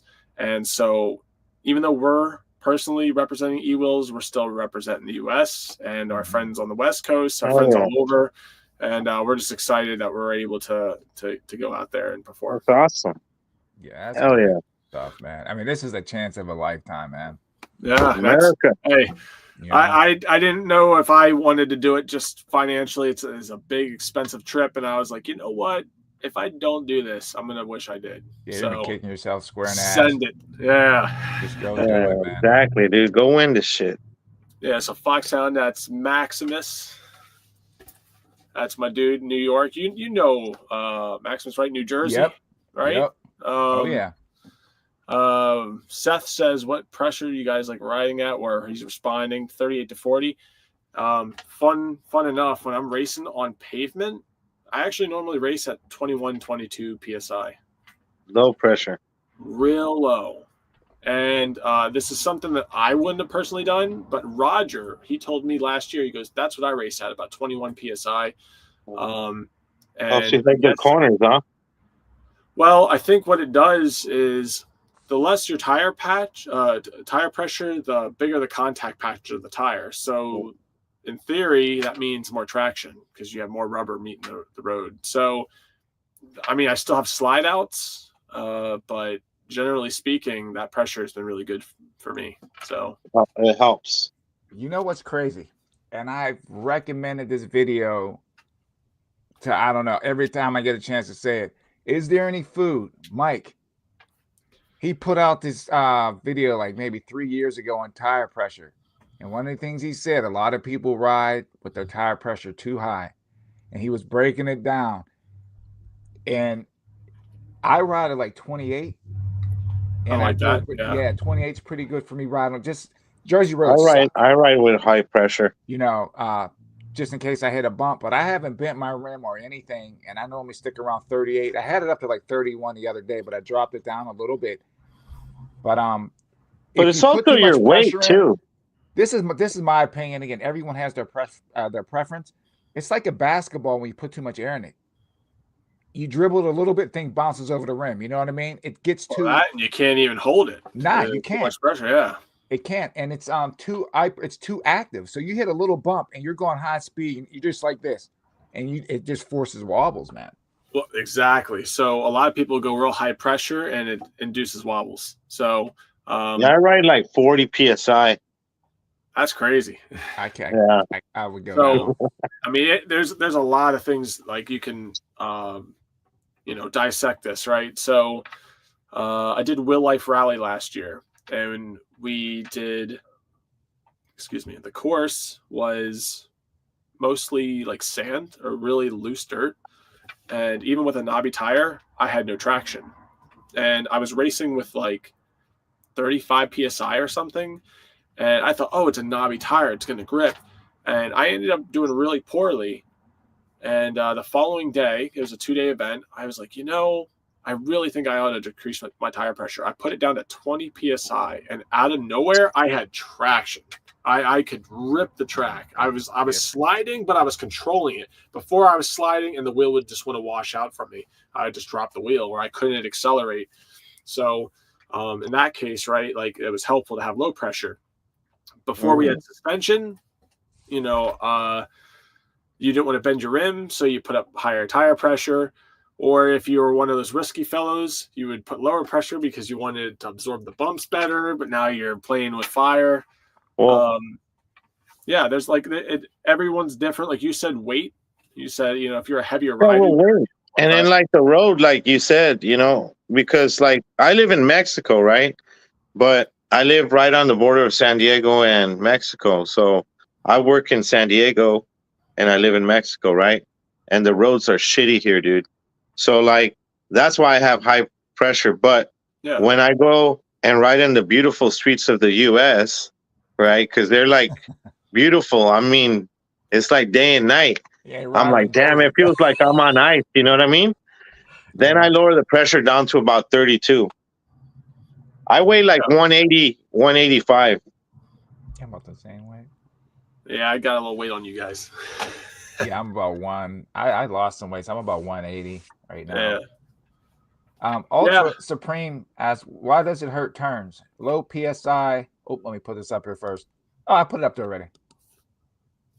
But does it hurt it's turns? Weird. It's really weird, right? So I notice with especially if you have a more worn tire, like I had a really worn Michelin Pilot Street 2. If I had my PSI above 25 on my Commander Pro, I couldn't take turns really easily. It was fighting me. It wanted to stand up while I was turning. I decreased it to 21 and it felt like a totally different wheel. And then it's weird. It's like I thought the exact same thing. I just said that, Aaron, when I was talking about my last video I posted about the T4 Pro and the CST street tire that comes on it. I said the more pressure you have in that tire, it fights you going into the turns. Because you lean and you can literally feel it taking you straight. And I noticed the less pressure you have in it, it actually turns it turns better. Yeah, I mean, it's something that everyone should just try if they're curious. I'm gonna try it. I'm gonna try it. Not in Mexico. No, not in Mexico, dude. They'll fuck my fucking rim up. Yeah. Yeah, I mean, for lately, even when I'm not racing, I'm like 25 to 28 PSI. Now, the only time I pump it up a lot more is when I know I'm going to be doing very aggressive off-road riding. So, like, for instance, Anaheim Hills, I've done that with Roger a few times, and it's really rocky, it's really intense, and you're going to break something if you don't have high tire pressure. So I'm running like 35, almost 40 PSI for that. Okay. So I don't want to bend my rim. And you bend the rim just right or something, you might be stranded. And you're not too far out, but like no one wants to walk their wheel for miles. No, not at all. CJ has a question here or a statement, because I've learned to ride with higher tire pressure because the least amount of contact provides less resistance, kind of like riding on a sharp ice skate opposed to a blade not being sharp. Yeah. I mean, also if you're looking to so it's a little more snappy, like the wheel is quicker to change direction, at least initially. Like when you're going straight, when you want to lean, you'll want to change direction a little faster with higher tire pressure, but then when you're actually trying to dig into the turn, it seems to stand it up. If you're going for like range, you want better range, then yeah, you want to have higher tire pressure because of less rolling resistance. So yeah. One thing I noticed too with high tire pressure, when you're riding down the road, if the tire is too hard, it will literally slide off of cracks or seams in the road. And then when it's lower, it forms around it. Yeah. So, you know what I mean? So you have less chance of sliding out when you have, I would say, less tire pressure more so than high. Yeah. Anyway. I mean, that's our mentality with racing, is to have, the bigger contact patch with the lower PSI. So, for instance, last year at ABS, I crashed. I slid out on a turn, and my PSI was maybe like 25, something like that. This year, I was sliding out at ABS, but I was maintaining it, and I never went down. I don't know if that's attributed to my tire pressure exactly, but I was able to control it. So, it seemed like I had better grip than last year. Right. Ion Flow tire pressure always just depends on weight, terrain, tire type, etc. Yeah. Yes, exactly. And the train you're on, the speed you're going, if the road's, bumpy or how heavy you are. All those things play a big part of what pressure you probably should put. Crazy Eye, what's happening, brother? He goes, Shinko 244 on the Master. I run 34 PSI. I had a rim dent and cracked that 27 PSI and a barely nothing pothole. Yeah. I'd say 34 is a good number. I'm sorry that you bent and cracked your rim. I mean, I had almost 40 PSI, same rim that's on the Master on my Commander Pro. And I thought I was jumping down a set of stairs, and it was only like a 4 set. And I was like, I'll just do it lazy. And I landed on the very last stair right on the point at my rim. So even with 40 PSI, like, could take you out. Oh, here we go. I was there that day. See? Yeah, and he wobbled out. I saw that. Watched that whole thing. It was on that back straight coming down to right that before bend. that sharp left turn. Yeah, yep. I watched Will went down. So he says, this summer at the Expo, I was racing 45 PSI. LOL. No one told me I wobbled and broke through. Yeah, too. Yep. Yeah.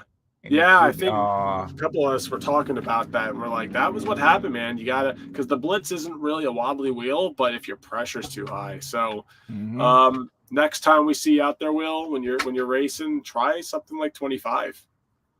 Yeah. And he's a skilled rider too. Yes, he is. Yeah, he's a very skilled rider. Some of the things that I do on a wheel are because they were inspired because of Will, because of Zweens. Like when he would come up to a light and he's idling back and forth, or a pendulum, and I was like, man, I want to be able to do that one day. I thought I could never be able to pick that up, and but it was because he did it that inspired me to learn it. Yeah, he can roll out, man. He's good. Yep. Clock sound between 28 and 30 PSI for me. Anything too much is unforgiving on the knees, which sounds ridiculous considering we have suspension on. No, it still hurts. I mean, he rocked out an OG or a Sherman Max, I think, for a while until he got a Sherman S. And New York roads, for anyone that doesn't know better, and most people, you got to experience it. Maybe it's like this with Mexico too, but New York roads are terrible, a lot of them. And they'll mess your knees up real bad. I mean, these things are like nightmares, dude. I want to do a video just to show the people the streets that I ride on, man. If people seen them, they're like, what the hell? There's like holes. They'll work on the street and they don't even put cones or tape, dude. That happened to me one time, dude. And I was going on the V12 with one of my buddies. And I didn't see the hole, dude. And it was literally like maybe about 8 inches deep. And it's pitch black. Yeah. And I fell into a hole. Yeah. That's not cool. Oh, my goodness.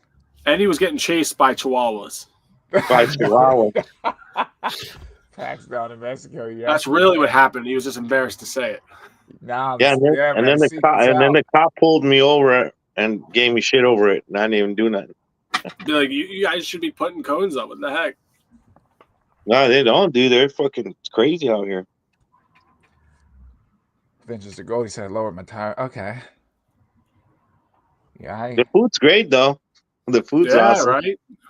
It's authentic. Well, I moved down from the Bay, dude. That's why I said Bay. I'm from the Bay. I've been down here like 7 years, and I'm building a house down here, and I like it down here, dude. It's the food's good, super cheap.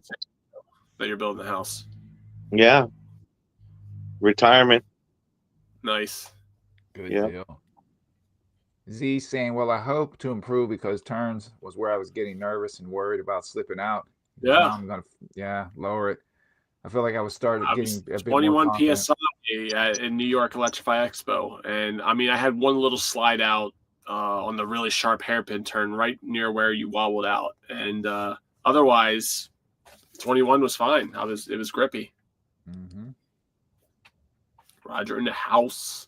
Roger. Where is Ash? Yeah, get him on this live stream, man. Ash represents New York. Get him in. Big time. He's probably watching it on the shitter. Makes sense. That's good. That's yeah, Will, when are you coming out to Cali, bro? get out here. I am going to do that. I was actually talking to a mastermind. Yeah, I just want to again. Yeah. Try to run it by Roger and them, and maybe February. We'll see. Okay. Yeah.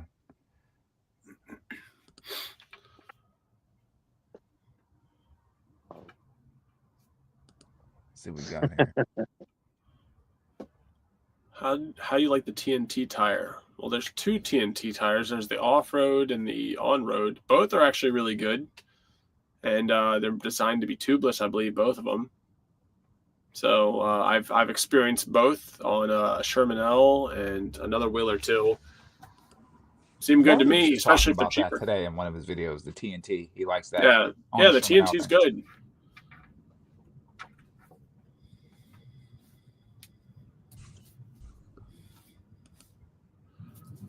Oh yeah, he's going to get it dialed in. He's definitely going to get that dialed in. Yeah, I'm glad to even see New York representing. I mean, we came to you guys this time. You guys didn't have to come to Cali, so Dasm Wolf, Deshaun, he held it down on a Commander Pro. Declan from DC made a showing, and he did well. Ruben was there when he hurt himself. Ruben White on an extreme, like he didn't even have the best wheel for the job, but Ruben, love Ruben, and hopefully next year we'll see him on a faster wheel. Will. Quite a few New Yorkers came out. We should have got Mr. Suit, man. He should have been racing. George. Oh, who else came down? He came down a second. I think Euc came down a second day. Yeah. I didn't make it the second day. He came. Unfortunately, Cobra couldn't make it because he was sick, I believe, or something. So,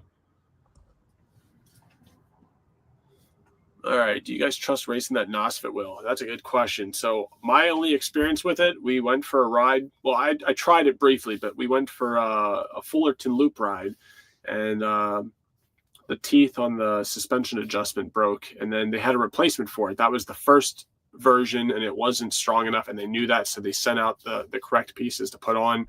I don't know if they've been broken since. I don't really have a say on the wheel at this time, but I was excited for not only the adjustable suspension travel, but the fact that it had the most suspension travel on any wheel. For off-road racing, I could see it be a really good wheel. Nice. But as far as trusting it, I don't know yet. Let's see. Oh, here's one. This is for Dude, shit, anything's legal out here, man. Probably more worried about getting messed with by other people than the cops. Nah, you know what? Hey, people they like me, dude. They like me because, like, in the town that I live in, it's a small town. I was the first one to start riding here. There's 4 of us in the whole town that ride. That's it. Yeah. One's me, Austin Marhold, and his buddy, and then we taught a Mexican kid that's from here. But the whole town knows me. Oh, you're the guy, the green guy, because I wear green. I like wearing a lot of green, And I've had kids like run up and give me hugs and shit, and want to take pictures with me. They go, "I'm your hero." I'm like, "I'm a Power Ranger or some shit, dude." Like. The Green Ranger. Yeah, Green Hornet. Awesome. Yeah. Green Goblin. Something. Pick it. Decent Rogers on the bucket list. Yeah. It's Green Master. No, that's cool, yeah. I mean, everyone has a different response. We get a whole lot of Karens up here, people that are, in disapproval of us riding. And then you get the kids and other people that are really excited. So that's cool that it's better down there. Maybe we should pay Mexico a visit soon. You guys should come down, man. I'd buy you guys all a group ride or something, man. We should go down and ride by Ensenada and Rosarito out by the beach. When I ride now, dude, I'll just give a wave and a nod and keep on going, man. Yeah. I'm just like, because not like you said, some people are cool, and then you don't know how some people are going to react. I had some weird ones the other night in Long Beach. They started walking up to me and out of the dark in the shadows at 2 a.m. and was trying to talk to me. And I was like, I took off. I was out. I was like, yo, you ain't coming over here. I don't know what you want at 2 a.m, but it ain't good. It's not good. Well, I'm You know about to what? get beat up. Taco Tuesday, man. I don't even know about that anymore. It's like tacos every day over here, man. Every day. Every Yeah. day. Every day's Nice. Taco Tuesday. It's taco day. Here's a good okay. question. What do you guys think about Maribel Vargas racing on the Commander GT Pro at her weight in long high-speed track at the last race? That's a really good question because she is a small rider, but she laid it down with that wheel. Like, I don't know if she would have done better or not on a lighter wheel, but that wheel had the power, and she did really, really good with it. I was impressed because I said the same thing. That wheel weighs like basically what she weighs, just about. Yeah, it's almost her weight. Yeah, so shout out to Maribel Vargas because she fast. Bay Area, let's go. Bay. Bay. There you go. We'll entertain you anytime. Come on up. You can hang out at the Stone Age Rogers shop. That's EUC Zach. Zach Darnell making an inside joke about me being low potassium. What's happening, Zach? Did you guys see that photo? What photo? I shouldn't look it up. There's a funny photo that was posted in the EUC Unbiased group or something. Yeah. Of me eating Zach's banana. I think I did see that. I did see that. So in his live stream the other week when you guys had him on, and I had wrote a comment and said I love his banana. That's hilarious. So now I'm low on potassium. I need you, Zach. Where are you? That's freaking hilarious. You need his bananas. Yeah, I need his banana. I'm gonna make it, Devo. I will. I got so much vacation time and stuff. What are the supplement suggestions? And Brian is big on electrolytes. So Brian Dillard, he is the guy to go to when it comes to supplements and things to, enhance your performance. So he put me onto this brand, this Ultima brand. I don't know if you could read it.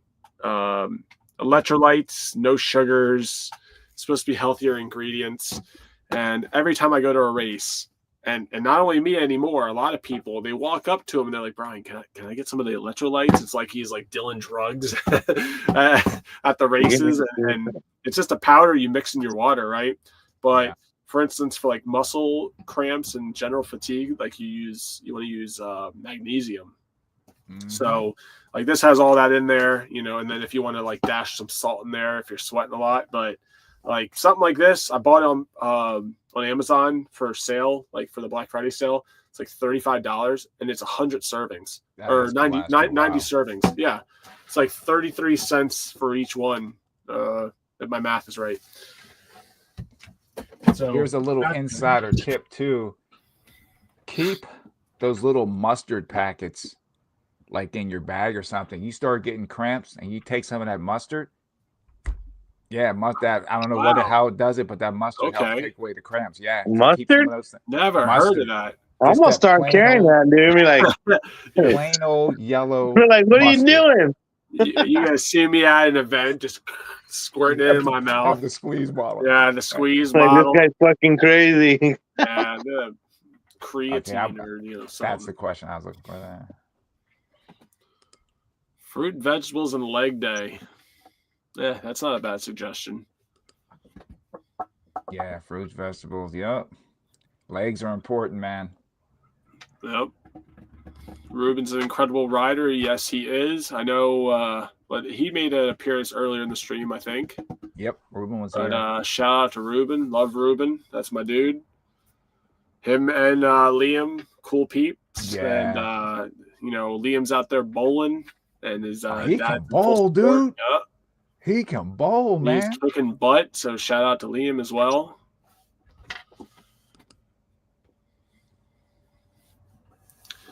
Yeah, the Apex has the same specs as the links, and the parts were contributed by Librachem. So like the motherboard, the motor, batteries, it's all Librachem links. Mm-hmm. And then, the rest of the wheel is their own design.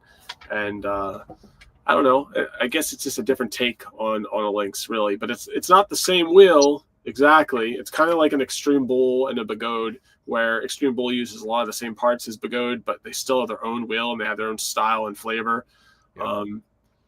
I don't know. The Apex might be really good, and then of course this is only the first wheel from this company, a new company. So what's next? What else are they going to do, and how are they going to improve? Because most people on their first product ain't that good. It takes time to develop and mature. You see it with a lot of wheels where there are several batches, and the first batch had issues. They iron out those issues. So the Apex might end up being a really good wheel. And if you like the power of the links, maybe this is a different flavor that's worth getting. Yeah, I totally just give them a little time. First one out the blocks, and for what they have, you can't be mad at that. No, to be honest, for a first product, it's really exciting. It's new. I think Marty maybe just did a video on the headlight on it, I think. So things that are different than the links, right? The headlight's different, the lighting system, the suspension setup is completely different. They didn't adopt the suspension at all of the links. Pedals, just the overall aesthetic is not a links. So, I've seen someone riding one the other day, and I was like, "What? Those things are already out? People are riding them." So, yeah, exciting to see a new person on the block. That it is. Yeah. The thing what's kind of interesting is that people hear it in the comments all the time. New wheel, and then when it comes, people want to start bashing. I'm like, nah, give them time. Give them a little bit of time. Yeah, I mean, I don't know. I mean, I can't speak for those people, but I'm sure most of them don't have a background in some sort of engineering or development, to understand how much work and effort and money that goes into developing a wheel.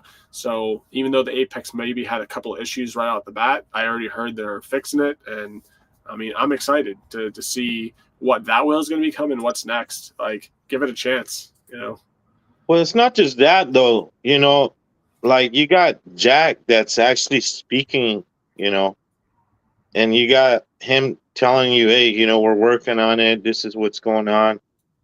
And like, not to knock on Begode or in Motion, but they don't really have people like that, man. Like trying to tell you, hey, this is what we're doing. This is what we're doing. Like they don't until there's a problem. Then they try to address it.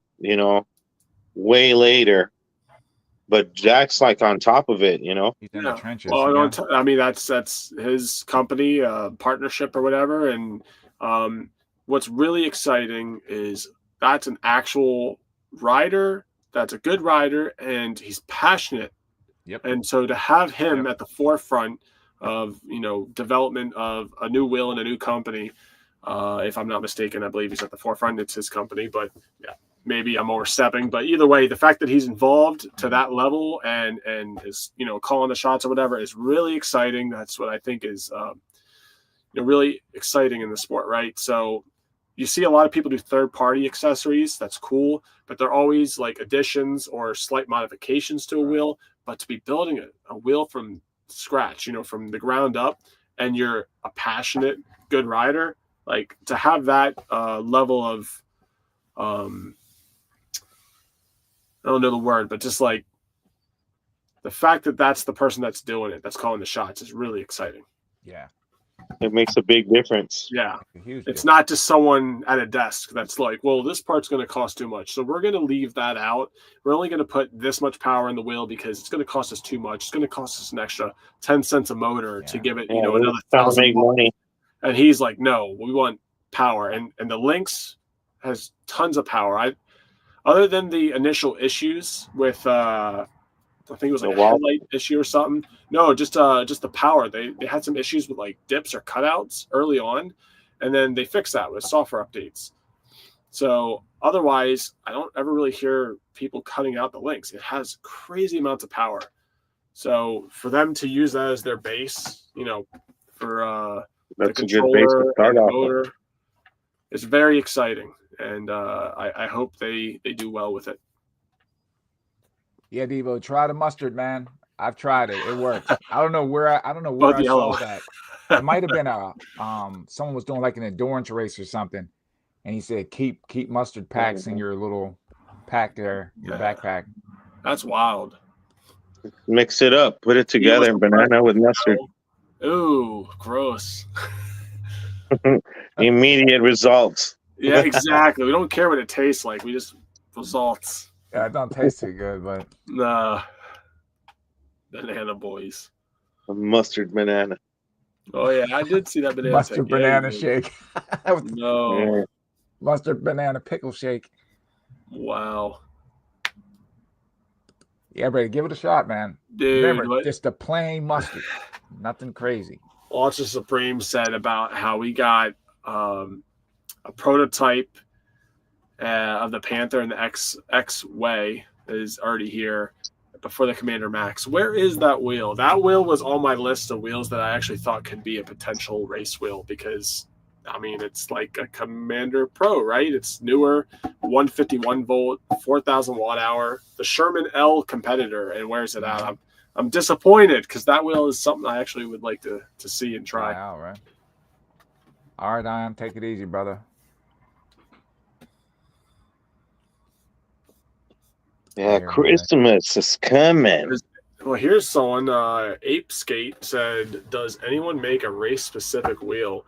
Yeah, there's a lot of race-specific wheels. The Blitz is one of those answers. The Master was meant to be a race wheel, and it is, and it's a very good one. Still doing well. Master. Even though it's 134 volt, the Master V4 kicks ass. I know. I kept trying to get Sensei to get one. Yeah. Oh, he could have got one for like, what was it, like 1,800? Yeah. $1,900, I think. I saw, yeah, $1,800. Yeah. They're still lurking around out there. I think next gen mobility, you can still get them off there. Yeah. There's not many around anymore. Seth is funny as shit. I get that one. Oh my god! Hitting you with inside jokes is bad. Oh, say it out loud once, I dare you. Let's see what we got. Oh my god! Oh, the Devo says upgraded. The Commander Max maybe 168 volts instead of 151 and maybe more. That's why they're holding on. Okay. Quite possibly. I don't know how the battery configuration would be then. So when's that? I wonder when the F-22 is going to get released, man. I heard they already had it. Someone had it. Yeah, I thought someone had that one already. I mean, like, dude, it's been like, what, 8 months, 6 months? Yeah, I don't know. It's crazy. I don't even think it's going to get released, man. Sherman L is so freaking good. I recommend that wheel to just about anybody that doesn't mind a little bit of a heavier wheel. And, of course, the price tag. It's expensive. But build quality, power, suspension, range, just it's a great wheel. I'd buy one, and the only reason I haven't is because I didn't like the pedal behaviors. And you only notice it when you're being very aggressive, like racing around turns. When you're riding it normal or even like somewhat aggressive on the street, it doesn't do any weird pedal behaviors. So if you're not a super aggressive rider, I think you'd be fine. I'd buy one. Banana hammocks in China. Oh my goodness. Zach, you're a nut. Ashless chaps for the win. Oh my gosh. Yeah, Willie Brady, he gets the joke.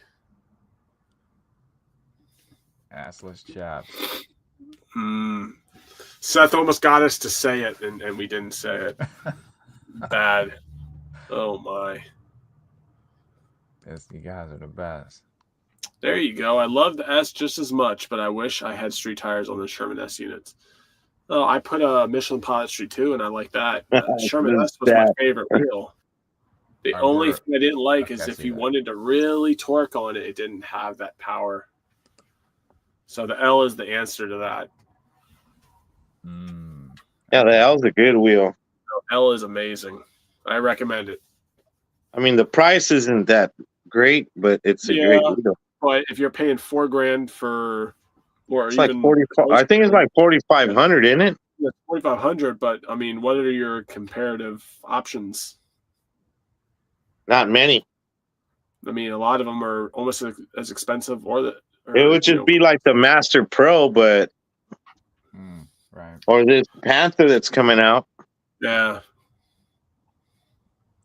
I would tell people just to wait as far as what Or the maybe wheel price is going to go through the roof when I mean, I heard that 2 years ago. Yeah, that's what I was saying. Yeah. They had tariffs on that stuff 2 years ago. Yeah. So I would just wait and see. I don't think it's going to hit. I don't anyway. It's just my opinion, though. They'll just start making them here in Mexico. Got to start making wheels in the U.S. I don't know, man. I think people be suing them left and right. The thing is, it's all the damn safety shit, dude. Like, yeah, you gotta, you gotta get all the UL crap. You gotta get inspectors to inspect what you're building, how you're building it, certify it, inspect it. Then you got workman's comp, and then we complain too much and we want breaks all the time. You go to some of these other countries, there's no breaks, man. You eat where you're working, man. You know what I mean? Like, so this.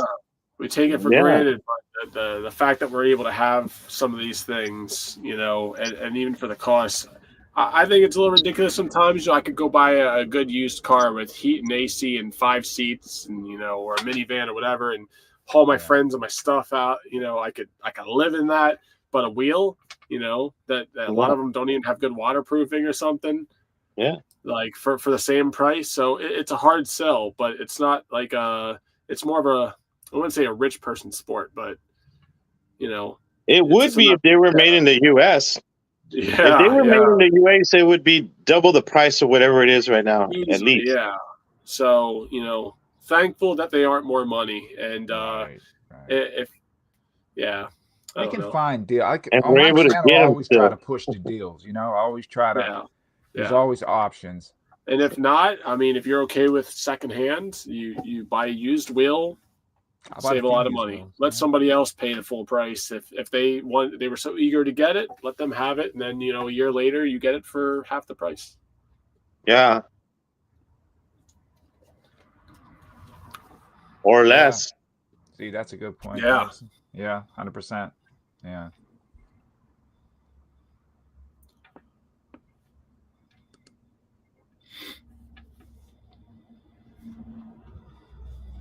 $6K. It might be more than $6K if that wheel was made over here.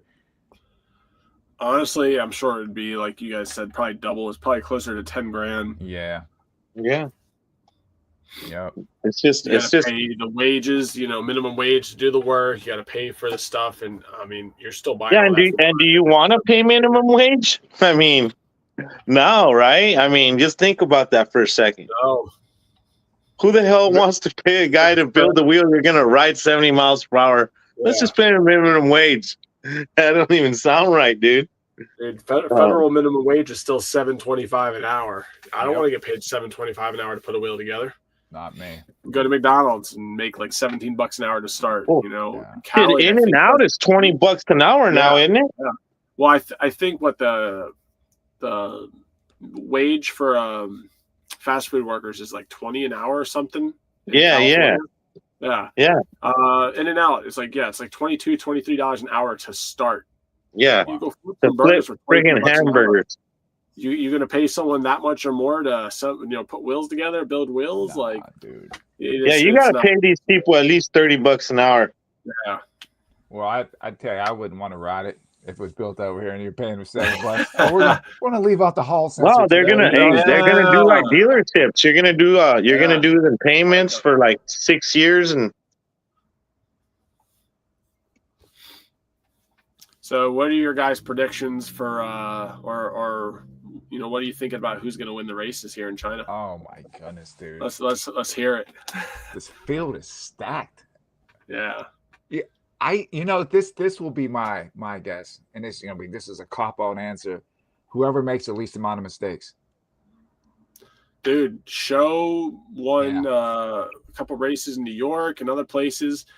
And no disrespect, but he was on a new wheel. He was on the XWay, and he only had like 1 day with it or something. He had a very short amount of time with it, but he was overly aggressive. He was like oversending turns and stuff and making mistakes. And he's an amazing rider, but we all make mistakes. I know I made a mistake at Amped last year trying to overtake Brian Dillard in a turn, and I wobbled out. And, it was rider error. It was something I screwed up.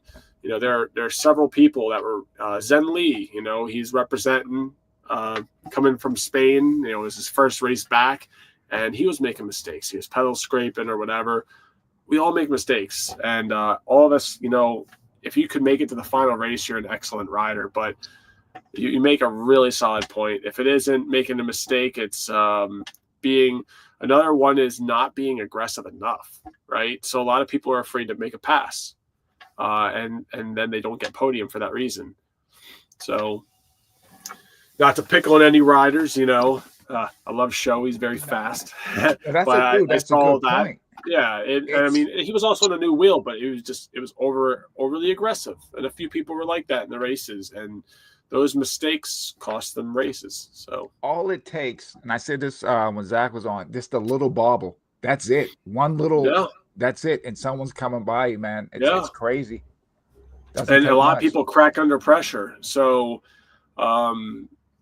if they know that someone's directly behind them, even if they think it's not affecting them, a lot of times they start to shut off speed. They start making mistakes because they're afraid, because that person that's right behind you is faster than you right now.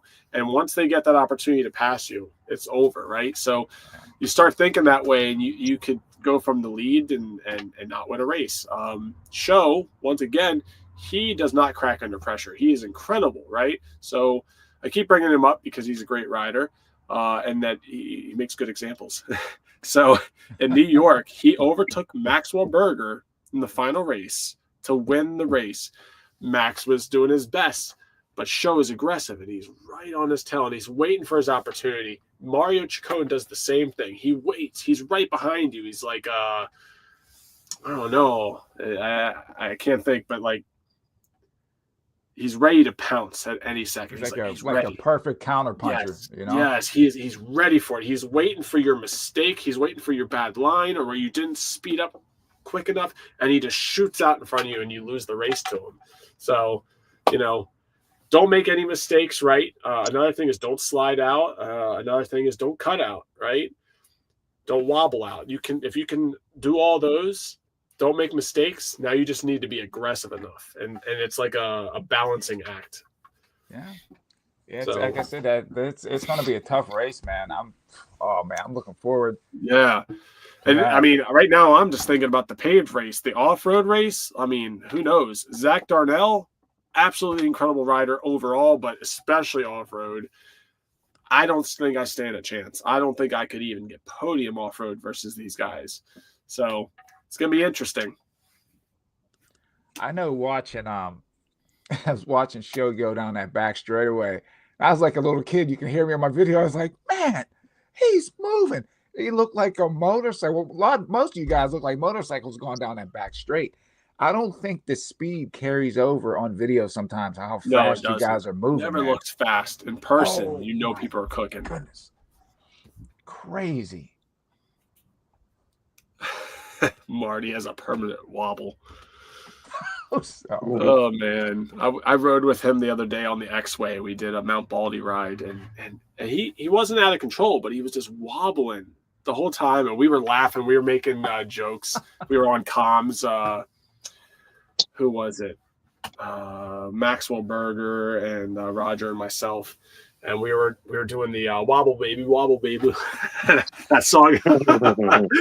He's the whole way down the road, and we're like, we thought he was going to crash, but he was holding it. So that's hilarious. Got a couple of cool people in here, man. We got Zen Lee in the house. What up, Zen Lee? I didn't even say anything. Yeah, Zen Lee. I need to put my glasses on. I didn't see Zen pop in. Yeah, that was my first time seeing his comment. So yeah. Where is he? Where is he? I didn't see it. 8:51, just a few minutes ago. Oh. Let me see. I see this one here says Zen Lee's a good guy. Oh, there he is. Yeah, Zen Lee in the house. Zen, what's up? Did I even see you pop in? Let's I'm go. trying to run through these comments. My eyes are like, Yeah, what's up, Zen? What's up, dude? Need to get you in here. Yeah, man, we got to get you on. We got to lock in a date. I'll be right back. Ultra Roger's good at pressuring somebody from behind, and I like the fact that he talks. Yeah, but he didn't make the pass on Kevin Zavala.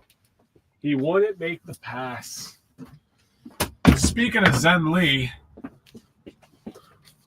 Uh-oh. Look at that. What? This is the sword. What? This is whoever wins ABS gets to hold on to the sword. Look at that. That's cool. Thank you. Zen Lee. He said, don't laugh at Marty. The legend. Uncle Marty. Uncle Marty. Time flies fast. I can't believe it's been running for 2.5 years now. Yo, Will, I gotta correct you, Will. He keeps saying Rider X, but my nickname is Racer X. Hopefully everyone knows where that. Yep. Yeah. Big fan of Racer X. Yeah. Speed Racer. Yes, sir. Yeah, I didn't wear it for the interview, but Aaron, I got something jersey. For you, dude. I got something for you. I'll be right back. Racer X. I'll be right back.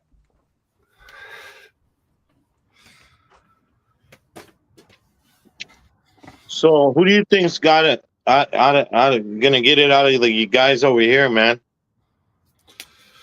It is really up in the air for the paved race. I would argue the off-road race is going to be Zach Darnell. At least as far as the US standings, Zach is incredible. He has a great banana. I love it. And him and Chance practice together a lot, and Chance is really good too, man. Yeah, Chance. Another one is Douglas Marshall, but he's not going. Douglas Marshall is incredible off-road. It's sad that some of the fastest people are not going to be going to China, but that just means more chance that, I could win. But Aaron, this is for you. Let's see if you recognize this. Oh, no. You ready? One of the greatest villains ever. I don't know. Can you see that? Yes. You know who that is? Ooh. I don't remember the name, but I have seen it. Slick Oiler, baby, out of Speed Racer. Oh, no. Car acrobatic team. Oh, man. That's really nice. And what is that? It's like holographic? No, it's just a screen print on there. T-shirt. Okay. Yeah. I looked for that thing for a long time. I'm a Speed Racer fan, so. We got Zen up here. Oh, okay. What did he mean when he said ECs will be banned in 2027? I saw this on one of your videos shorts. Yeah, I heard that. I don't know. I don't think they're exactly. I haven't heard about it, but I mean, Canada doesn't like them. I have friends in Europe where they'll get. I think he was referring to Spain, wasn't he? To what? No. To Spain. In Spain, they're gonna. Yeah, they're gonna ban them. He did that. Yeah. I think they were holding like a march. Yeah, they were holding like a big march or whatever with a bunch of PEVs. I think Spain. Zenly was part of that in Spain. Oh. Let's see. Spain, Foxhound, and Ailey a few weeks ago. Oh wow. But over here, man, I think it's getting to a point where people just stand up. I'm gonna just keep riding. Yeah. Zach, good all-around rider. Agreed. I think you said that wrong, Brady. He's a great all-around rider, and he's crazy. He's crazy. You gotta be a little crazy. Yeah.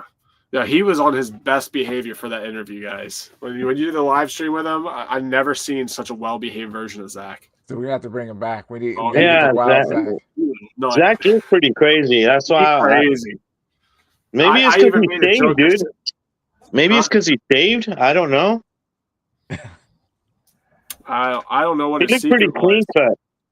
Yeah, I'm a little tame on thing. I can get a little rowdy, but yeah. Zen. No, I know getting to China would have to be a little tough, but Zenly did not retire. No. What are you talking about, Seth? Is this the real Zen? Will the real Zen please stand up? Nice. Zach says facts. We got to get you back on, Zach. Yeah.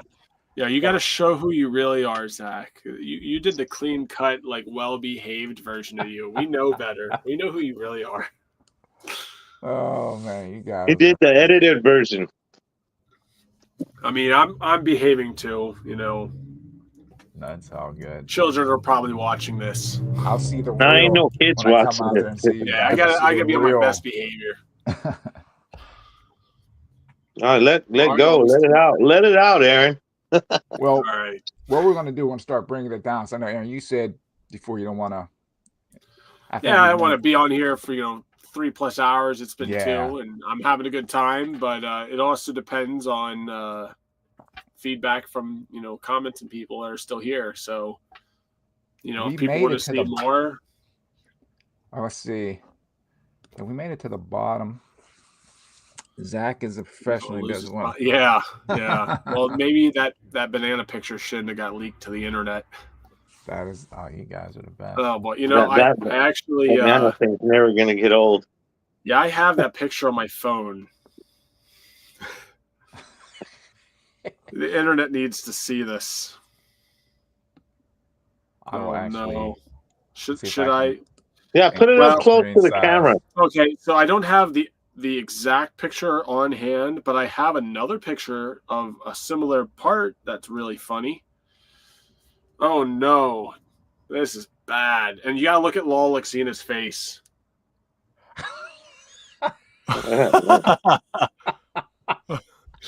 It's bad. My goodness. Oh my god. Yeah, screenshot for the video. Oh my god, dude. Here's Turbo. Shout out Turbo. Shout out to Turbo. And Zach. Some really goofy photos here, guys. They were being a bunch of goofballs. Nothing but love, man. That's it, man. You gotta have fun. You gotta have fun. Take it down there. Let's see. We got not going to China this year. That's sad. Yeah, man. We got an excellent turnout. Turnouts, man. Yeah, that's good. That's what we want. Everyone smashed the like button. We got 40 people smash that like button. Oh, hearts, Zach. Hey, yo. Just a joke, Maximus. Just a joke. Oh, so. Yeah. It's a good one. And Law's face was the best part. It's silly. Oh no, Sexy Chance Hines photos are better. You have some you want to share with us? Send it to me. I'll show it on the stream. We need a Zach Darnell calendar. Who is? I don't know. Oh, so that's gonna need a few minutes alone after seeing that back. Got it. Let's see. At the electrified race, who's that female e-skater in the white helmet, baby blue shirt, white pants that sits on the board during the turns and passes? I have no idea. I mean, that's very descriptive. The fact that you remember that. Yeah, dude. Whatever. Hey, whatever you're into. I don't know who that is. I don't know who. Yeah, I'm not sure. Rated R. And we got hit the like. Yes, hit the like button. Yeah. A couple years ago, I had seen some videos of people like being interviewed, live streamed by you guys. I remember seeing the name Sensei Vegan, and I'm like, who are these people? And then I started getting to know who some of the people were that you were, having on here. And I was like, man, maybe one day I'll get on here. Well, look at it. Hey, well, you're on here now, buddy. Hey. You're on here. Thing, man. Cool, yeah. It's cool to be here. We're glad you're here, dude. For sure. Yeah, man. When you guys reached out, I was like overly excited. I didn't know what to do. No, I'm glad you came on. Yeah. I know who we're gonna have on here pretty soon, dude. Is that one girl? You're Osborne? You're awesome. You're awesome. Yeah. Oh no, for real, or are you just joking? No, we are just. She's been hitting me up, and I'm like, you know what?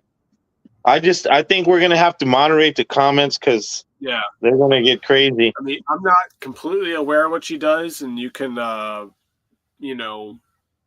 form your own opinion on it. But I still think that even her way of showing off wheels.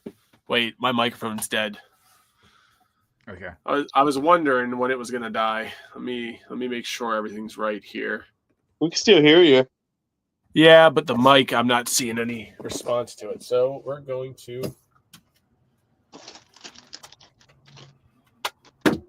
see if it connects. It should. Yeah, I think they're getting the There it is. Okay. Microphone back.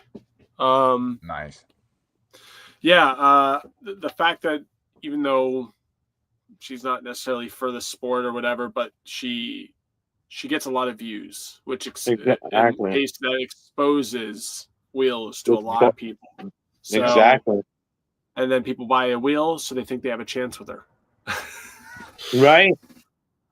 If it works. Yeah, man. Fuck it. Yeah, she's pretty cute. She brings a lot of attention to the in her ways. So, yeah. Well, I know you mentioned some other people that might be on here, and I'm Mario very excited to see Mario. Mario, I'm actually working on a video right now. I'm editing a video of I did like a little mini interview with him. I mean, you guys can ask whatever questions, but he is the creator of Intro to Speed. He's the one that started it all, and it's spanned not only in SoCal, Northern California. It's spanned all over the states. It's even in other countries right now. My hometown, Lancaster, Pennsylvania, we do Intro to Speeds there every other week. Well, I'm over here now, but even I'll see them in the chat, and they're out there, they're practicing, and it's an opportunity for new people to start riding. It's an opportunity for existing people to hone their skills. We had a really nice guy. I was doing a long group ride with a buddy of mine, just two of us back home in Pennsylvania. And I roll up at a convenience store, and this guy he's on a Harley, and he walks up to me and he wants to talk to me. And I'm like, what do you want? And I'm all receptive, but I was like, what do you want? And he tells me that he bought a wheel. He bought an InMotion V13.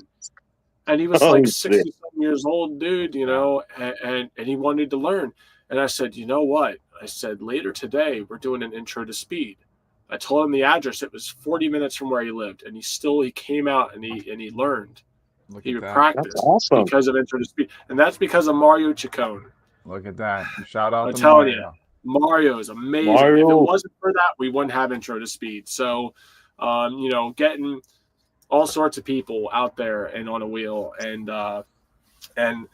one thing I like about Mario, like, he challenges you in a healthy way to be better. He gives you useful advice, and he is so fast on eSkate and on EUC. Wednesday night, we were doing Intro to Speed. We had a way of tracking our times, and he had the fastest EUC time, and we could not beat it no matter what we did, right? And I always tell him that if he was any less nice, I would hate his guts. he's such an awesome dude. I really appreciate him. I'm glad that I get to see him often because he lives only like 20 minutes from me, and I'm really excited for him to get on your on your live stream here because one of the best community members and the nicest guy. So nice. Yeah, he'll get on. And he's from the LA area, right? Yeah, he's from he lives in Long Beach. So yeah, he's close by, and he sets up the cones. I have a video coming out soon if you want to see it, but it'll show. Yeah, come out. Yeah, I think we all would. That show is going to be off the hook, man. Yeah, that one's going to be really crazy. A lot of people can't wait, but I got to wait on everything go get set up to do it with her. What's the best Xmas present for the UC Racer in your life? That is a good question. People that are racing normally already have everything they need in terms of like tweaking their wheel a certain way. Maybe a new helmet. Helmet's good. Sometimes when you can't figure out what the present is, you get them a gift card. Yeah. Get them a gift card to your favorite store. I think for me personally, the best present for if someone were to give me would just be support. You know, Support's always, yeah. I already have the gear. I already have the wheel. Yeah.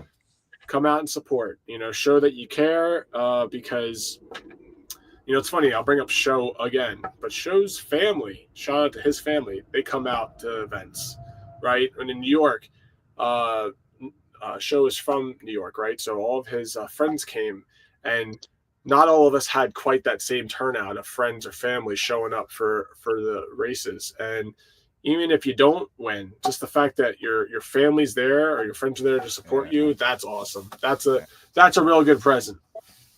Facts. And words of wisdom. Yeah. Oh no. Oh man. How can you show camel when you're chest up? Yeah, it'll be a good show. Like I said, we'll. Bad.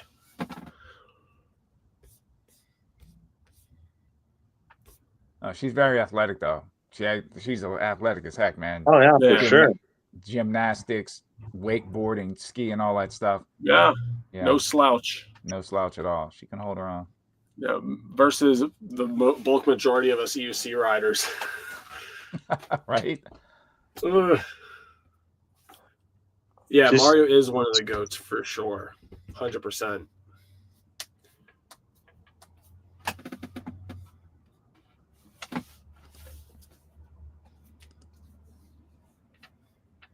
Oh no, Brady. You're bad tonight. He's unfiltered. He's on a roll. Ronan, shout out to Ronan Ryder. Yeah, Ronan is awesome. Yeah, Ronan is a cool dude, man. Finally had the pleasure of meeting him the last time I was in New York. Yeah, Ronan's cool.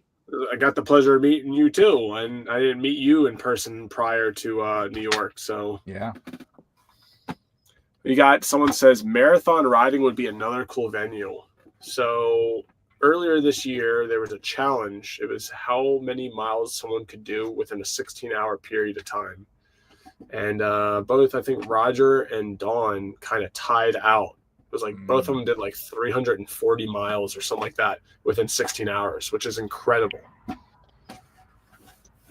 Yes, so we're hoping that we do that again, you know, maybe in the spring or something. That would be really cool to see because, you know, some people are just doing it on a stock wheel. In the case of Roger and Dawn, that, right? Very customized. Big battery packs. Yeah, man. Big battery packs and very fast charging. Did you see Dawn when she had that what did she get, a Master Pro with extra batteries put on it or something? Yeah, that's what it was. It was a custom Master Pro that had like 7,200 watt hours or some crazy shit. Yeah, I think it was 7,200. And she rode that just as much as Roger did, and he had an even bigger one, a heavier one with even more batteries. Oh my god! Over like 200-pound wheel. It was crazy. That was a big wheel. And Roger was riding on an injured leg, so he had just had that crash like a few weeks earlier where he hit the curb, so he couldn't really push hard. So shout out to both of them because that was incredible. Yeah, that wheel was massive. Yeah. Especially riding that for that long of a distance. Yes. Because I mean, you might get on it, you might feel comfortable, but like a half hour into the ride, that thing starts to get heavy, man. 16 hours. Yeah, when are you gonna have enough time to eat or drink or use the bathroom? You still have to charge. It is incredible. Yeah, it is. Oh, Thomas is in the house. EUC Vibes. Vibes has made Hey, let's go. Building. Yeah, I got a video you I'm going to release soon. Oh, a vibe? Yeah. It's a stupid video. It's from like back in like April. He's going down a set of stairs on a Master Pro, and it was hilarious. We were all in. We were in Roosevelt Island. I used to play softball down there. Yeah, we did a group ride out there. We had David Jansen, Rash, Rash, and a bunch of people. Yeah, I used to play so. I haven't been. What? Roger's still awake? Welcome, Roger. You're back. I didn't want to blow the spot on the specs of your wheel. I knew what it was. You got it. 9600 watt hour wheel. It was that. I didn't realize it was that much. Ooh, double Master Pro. What? Ricardo. Isn't it past your bedtime, Roger? Damn, dude. That's like 9,600 watt hours. That's crazy. Spartacus. Well, hey, what was that weighing, Roger? Did you weigh it? I don't think he weighed it, but he guessed it was over 200 pounds. That thing has. It had to have been, dude. 215, maybe. That's stupid. That's like riding a Roger's horse. lurking like a creep. Yeah, he is. He was waiting for your Optum to get on here. Yeah, he's waiting. She'll be Packing here. for China. You're going to China? When are you going to China? Tomorrow. Roger's going to China. He's leaving tomorrow. Yeah. Oh, yeah. Taking them to the airport. Was that like a $2,500 round trip? Something like that? Depends. I paid $1,800. I know a lot of people Well, are paying that's a good over deal. $2,000. Yeah. 1,800 is good. Yeah, it's a 2. Roger, where are you? See, Roger can pack me in his suitcase. Uh,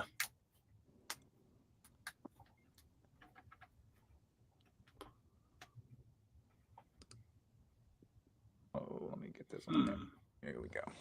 Seth. Let's see what we got. Well, before we even start wrapping it up, anyone have any other questions? Good. Yes. Anything questions? specific? Any guesses as to who's going to do well in China? You guys have any money for me? Just kidding. Well, how confident do you feel going into this race? You know, I mean, you've won already at one race already, right? Yeah. So, you think you got a chance at it? Yes. Good stuff, man. That's good to hear. I will say it like this. So we're not the only country, right? Mm-hmm. You know, I forget how many, maybe it was like 17 or 18 different countries are coming. So Wow. we all think we're really good, but are we really? What are some of these other people from all over that we've never even heard of? What are they capable of? So it'd be ridiculous to assume that we're going to dominate, but we do know that we have some really great riders out here. And I have high hopes, but more than any other thing, I want to have fun. Yeah. Have fun, man. And I don't want to get hurt. So yeah, come back in one piece, buddy. Yeah, exactly. And, this is about the race, but there's more than the race, right? So there's like group rides, there's factory tours, there's just meeting the people that design your wheel and built your wheel. Like that's going to be really exciting. So I'm excited for the racing. I think I'm going to do well, but the whole thing is just going to be really exciting. Well, good luck, buddy. Yeah. I hope you do good, man. Go kick some ass. Yeah, my buddy today, he goes, "You better win." I was like, "Whoa, chill out, bro. Win, don't come back." Yeah, he's like, "You better win." If you're not first or last. Yeah, Ricky Bobby. Yeah. Stupid. Yeah, good night, Roger. In bed now. Good night, Yes, Roger. Seth, I'm looking forward to seeing you. Good luck, Roger. Yeah, he's going to lose to me. I taught him everything he knows. He's not even that fast.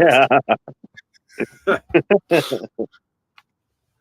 Yeah. Oh, dude. So Wednesday, we were doing the intro to speed, and we had a timing set up.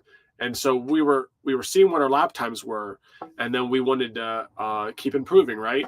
So I was so exhausted, lap after lap. I kept going back out all night long. My battery's getting really low on the ET Max, and I'm beeping on a short track. I'm like, whatever. And I beat Roger. I was faster than Brian. I wasn't faster than Maxwell Berger or Mario Chacon, right? But Roger's like, I'm going to beat your time. And he comes over and he beats my time on a blitz. I'm like, maybe it has more power at like shorter tracks or something. But is he running the field weakening? He runs the field weakening with the blitz, right? I think so. I don't know if it you go dominate, kick some ass. Necessarily on short track, because I think it doesn't. You'll get it. It's like a fast enough speed maybe to quite kick in. But regardless, he's on a freaking 134 volt wheel and he's kicking butt. And I'm like, I mean, I did say the ET Max is hard to get the power out of from like low speed. It just, you really got to lean. But yeah, Roger's still fast. He's incredible. What are you weighing though, Aaron? What are you weighing? We don't know, but a couple months ago when I weighed myself, I was 205. Okay, that's a good weight, it's all muscle. It's all muscle, exactly. You know, I actually was vegan a few years back, and I got down. I didn't know, so right, like the amount of calories in food when you're not eating dairy and animal products and meat and stuff, you forget the amount of calories, right? So I'm eating the same amount of food, the same volume of food, but I wasn't eating enough calories, and I got down to like 160 pounds, and it didn't look good. Yeah, you have to really overeat. Yeah. You got to overeat. Yeah, that was tricky, right? So then I'm always kind of complaining because these guys that I race against, every one of them is sub 200 pounds, and a lot of them are sub, 170 pounds. So like the weight has an advantage in the part where I don't have to lean nearly as hard to get the same out of the wheel, but then also the wheel has to compensate for my weight. Mm-hmm. So these small guys are 140, 150, 160 pounds. In a lot of ways, they have an advantage. So maybe I need to go back on that diet. Yeah, that's what I was saying about weight, and it's always back and forth. Yeah, it's just like in any motorsport. The less it weighs, the more power. Whether it's a car, or motorcycle, you're gonna, especially straight line speed. Horse jockeys, they're all small. MotoGP, all of them are small people. Yeah, and it makes sense. Less weight. Let's see. Okay, Crazy Eye says if the 16 hours this is done again, he's talking about the 16-hour challenge. Mm-hmm. He says, I'll play if they do it with more structure, like battery size. Let's see. I think what they ought to do is have several tiers. I see what you're saying. Like the smaller wheel, the highest watt-hour wheel, and then a custom wheel. Let people challenge that out. I think something like that would need to have a little more media presence, because the people sponsoring it are going to need to be able to pay out, right? And there's no real buy-in. No one was paying money. It was just a challenge. So, but yeah, that'd be cool to do it again with more structure. We're going to dominate. Let's see. You might be a little further ahead than me. Yeah, I think I dove down a little bit. Oh, I see you there. Roger's stoked and he's ready to go, man. Seth said that Spain isn't showing up. No Leaperkin wheels in this race. I thought I heard that. I forget how you say it. Lena or something. The one that goes by Leanish on Instagram. Yeah, and they're very fast, right? And I thought I heard that they were going. Oh, yeah, he's going. Yeah, I know what you're talking about. Yeah, I don't know for sure, but that would be one of my competitors, right? That like not to say I'm better or they're better, but like I'd like to see them perform. Mm-hmm. Very, very skilled rider. Yeah. What wheel are you going to race on, Aaron? Racer X Doria? Yeah, Will. Right now, ET Max. We'll see if anything changes when I get there. I just heard it was a pool of wheels, and you just pick what you want. And I'm hoping that I can race the wheel the way I want to race it, right? So I won't have the crazy suspension setup that Roger has, but I don't feel like that I need that. But ET Max has proven to be really good wheel. TEF1, Zach Darnell, won by a long shot. He had a huge lead on an ET Max. So, And it seems to be a faster course, so I think that extra power is going to be able to be utilized. Your favorite. Probably, you only have one chance, one opportunity to roll your wheel in China. Will you capture it or let it skid away? That's stupid. That sounds like Eminem lyrics. Yeah, Mom Spaghetti. Yeah. That's funny. Awesome show. My UC journey. That's Euro. What's up, happening, Euro? Brother? Glad you're here. Thanks for tuning in. Good dude. See, we wow, like a roller derby. Yeah, that sounds painful, but hilarious. If someone was down, maybe low speed stuff to start crashing into people.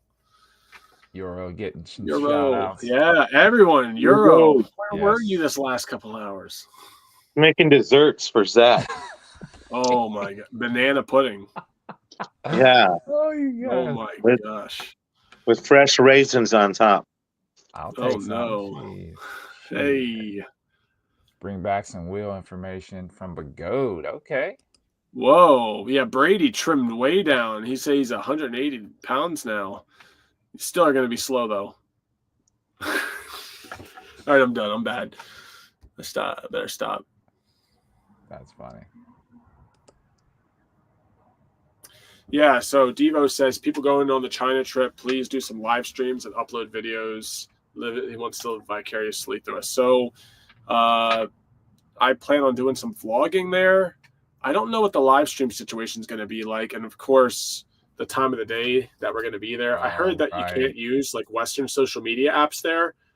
But I think if we use a VPN, I think we can get away with it. I know a few weeks ago, Albert, he was doing a live stream showing us the track. So if we can do some live streams, that will be cool. If not, just look forward to seeing content when we get back because a few of us are going to be recording it. What's that? That's right.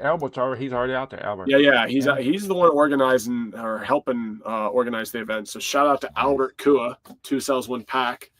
He's also been making some videos. He's way cool and a good friend. And yeah, big shout out to him for putting in the effort. Yeah, he's a really good dude, man.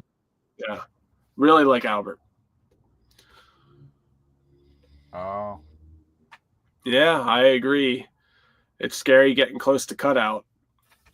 Yeah, dude. Don't want to cut. No pain, no gain, though. Yeah, if you want to hit 50, you can do it. Watch your PWMs. If you have like a watch with darkness spot or something, that's really good. So you can, there's a delay, but it's not a huge delay. So look for that and maybe only do it right off of a full battery. Mm-hmm. Racist X. Thanks, Roger. Roger? Oh, no, Roger. I mean, he's not wrong, but. Oh, my goodness. Spain, hated Americans been coming. Okay. Yeah, they're scared. No, I'm kidding. You'll make them cut out at the line. Hero said, your ET is the fastest wheel I have been on. You got to ride Roger's ET Max? That's a good wheel. All right.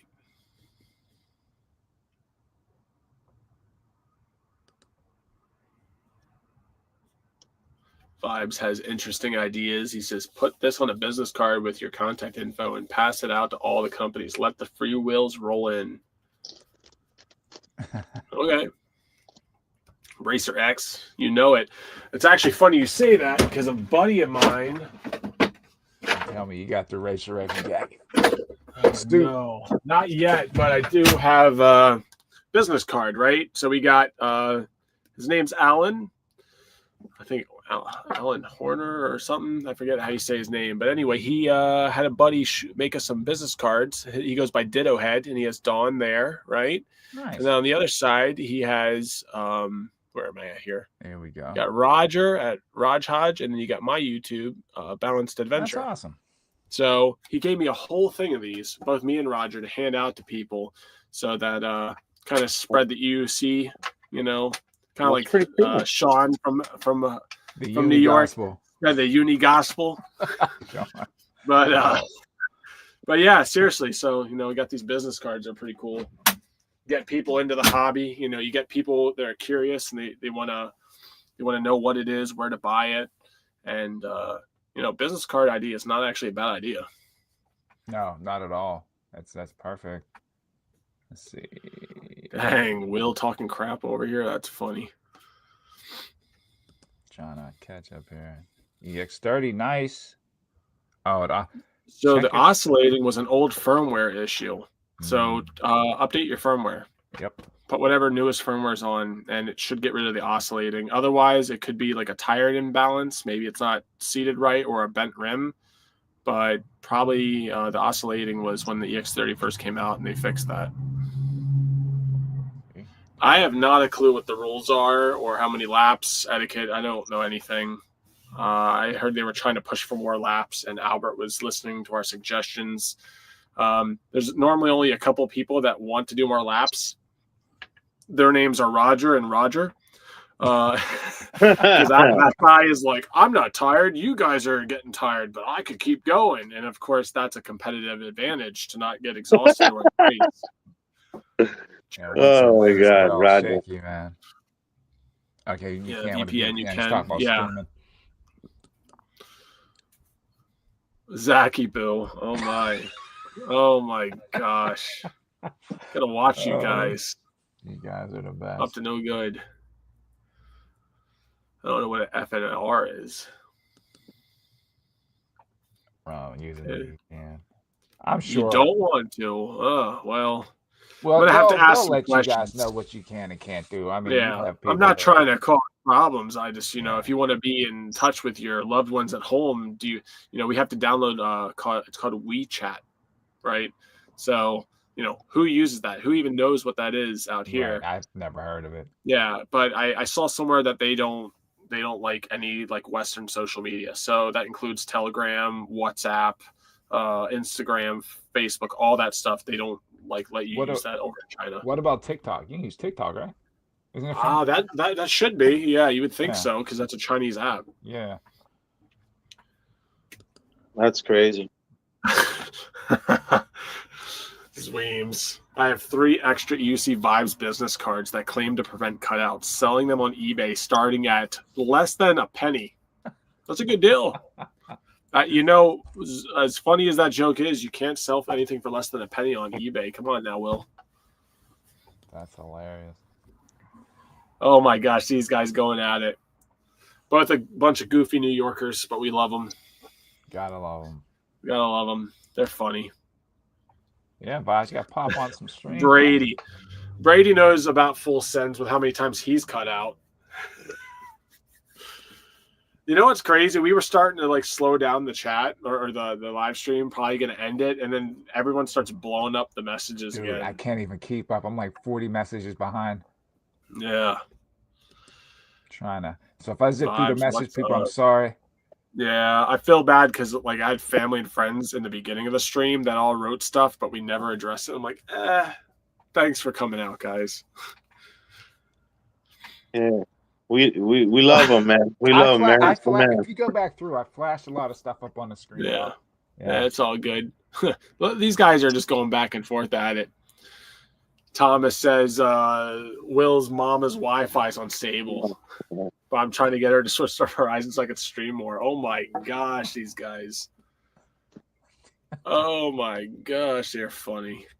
So how you feeling about calling it quits yet? No?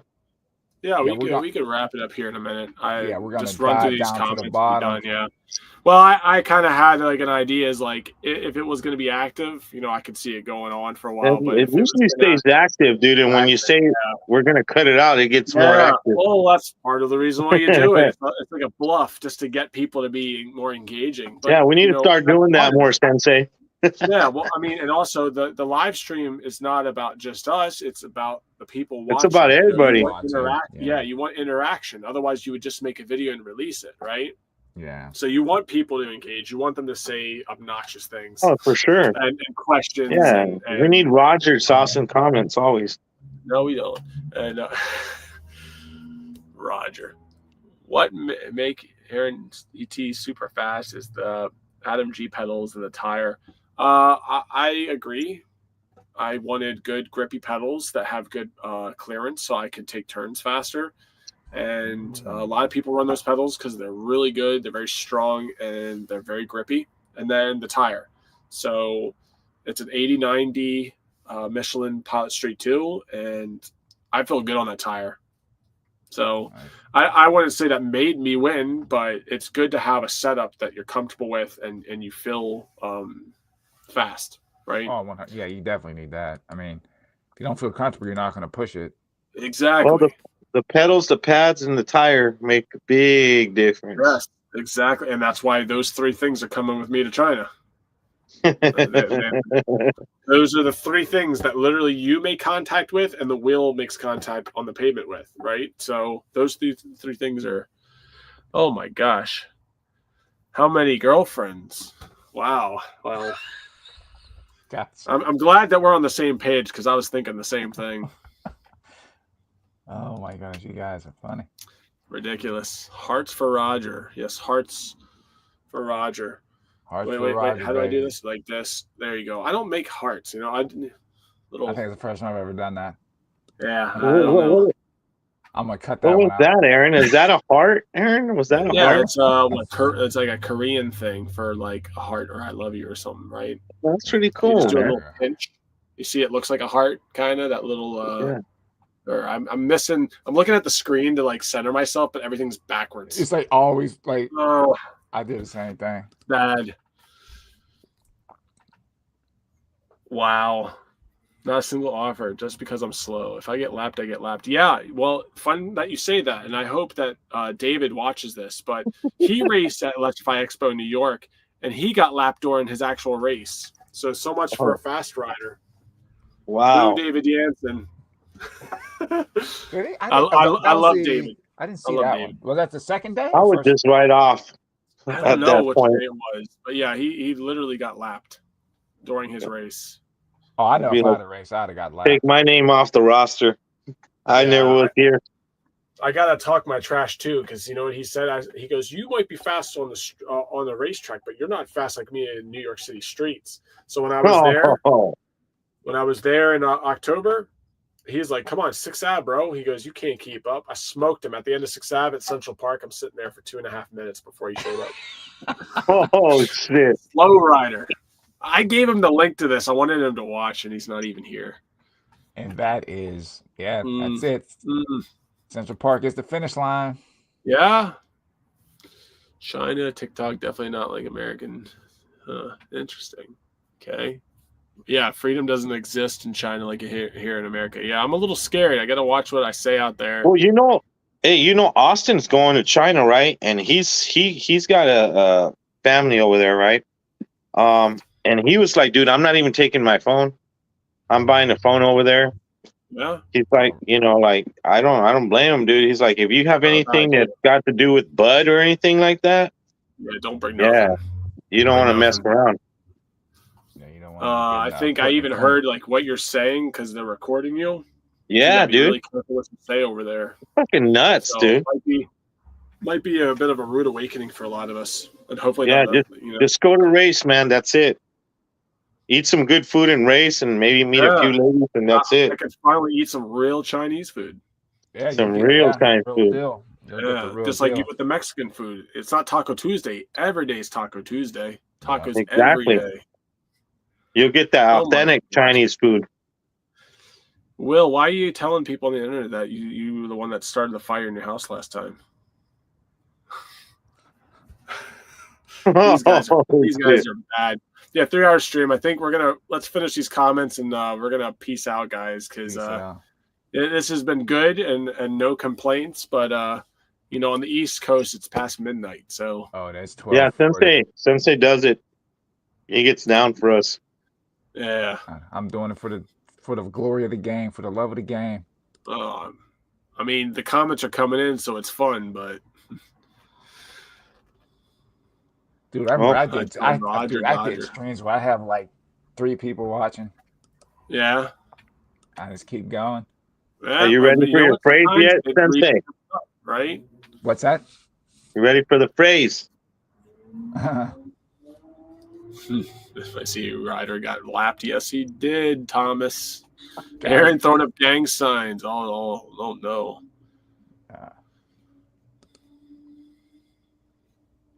want to zip through some of these here. It's funny, these guys.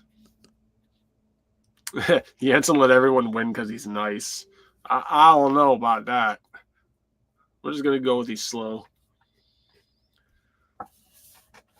Yeah, I can't keep up with Jensen.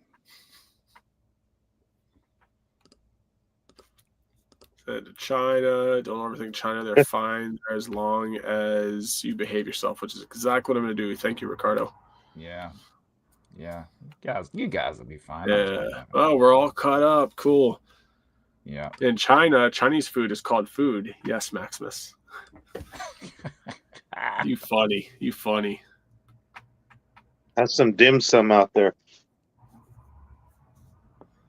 1 more hour. Nah. Yeah. I don't know about 1 more hour. I mean, I'm not tired, but yeah, no. You know, it's been almost 3 hour long stream. So yeah, I think that's good. That's good. All right, everybody. We are going to shut it down, and I want to thank each and every one of y'all for joining me. Aaron, it's been a pleasure. Thank everyone for coming on, family, friends, newcomers, everyone for spending your Friday with us. But there's one thing I have to say, and I say it every time. You get on your wheel, you ride it like you hate it. You be safe out there. You ride it like you hate it. I don't know who I'm pointing at. Greenmaster Mike. Aaron, have a good night, and do well at the race. We're rooting for you. Good luck, Aaron. Bring it home, baby. Bring it home. Appreciate it. We're going to represent. Thanks for being on the show, buddy.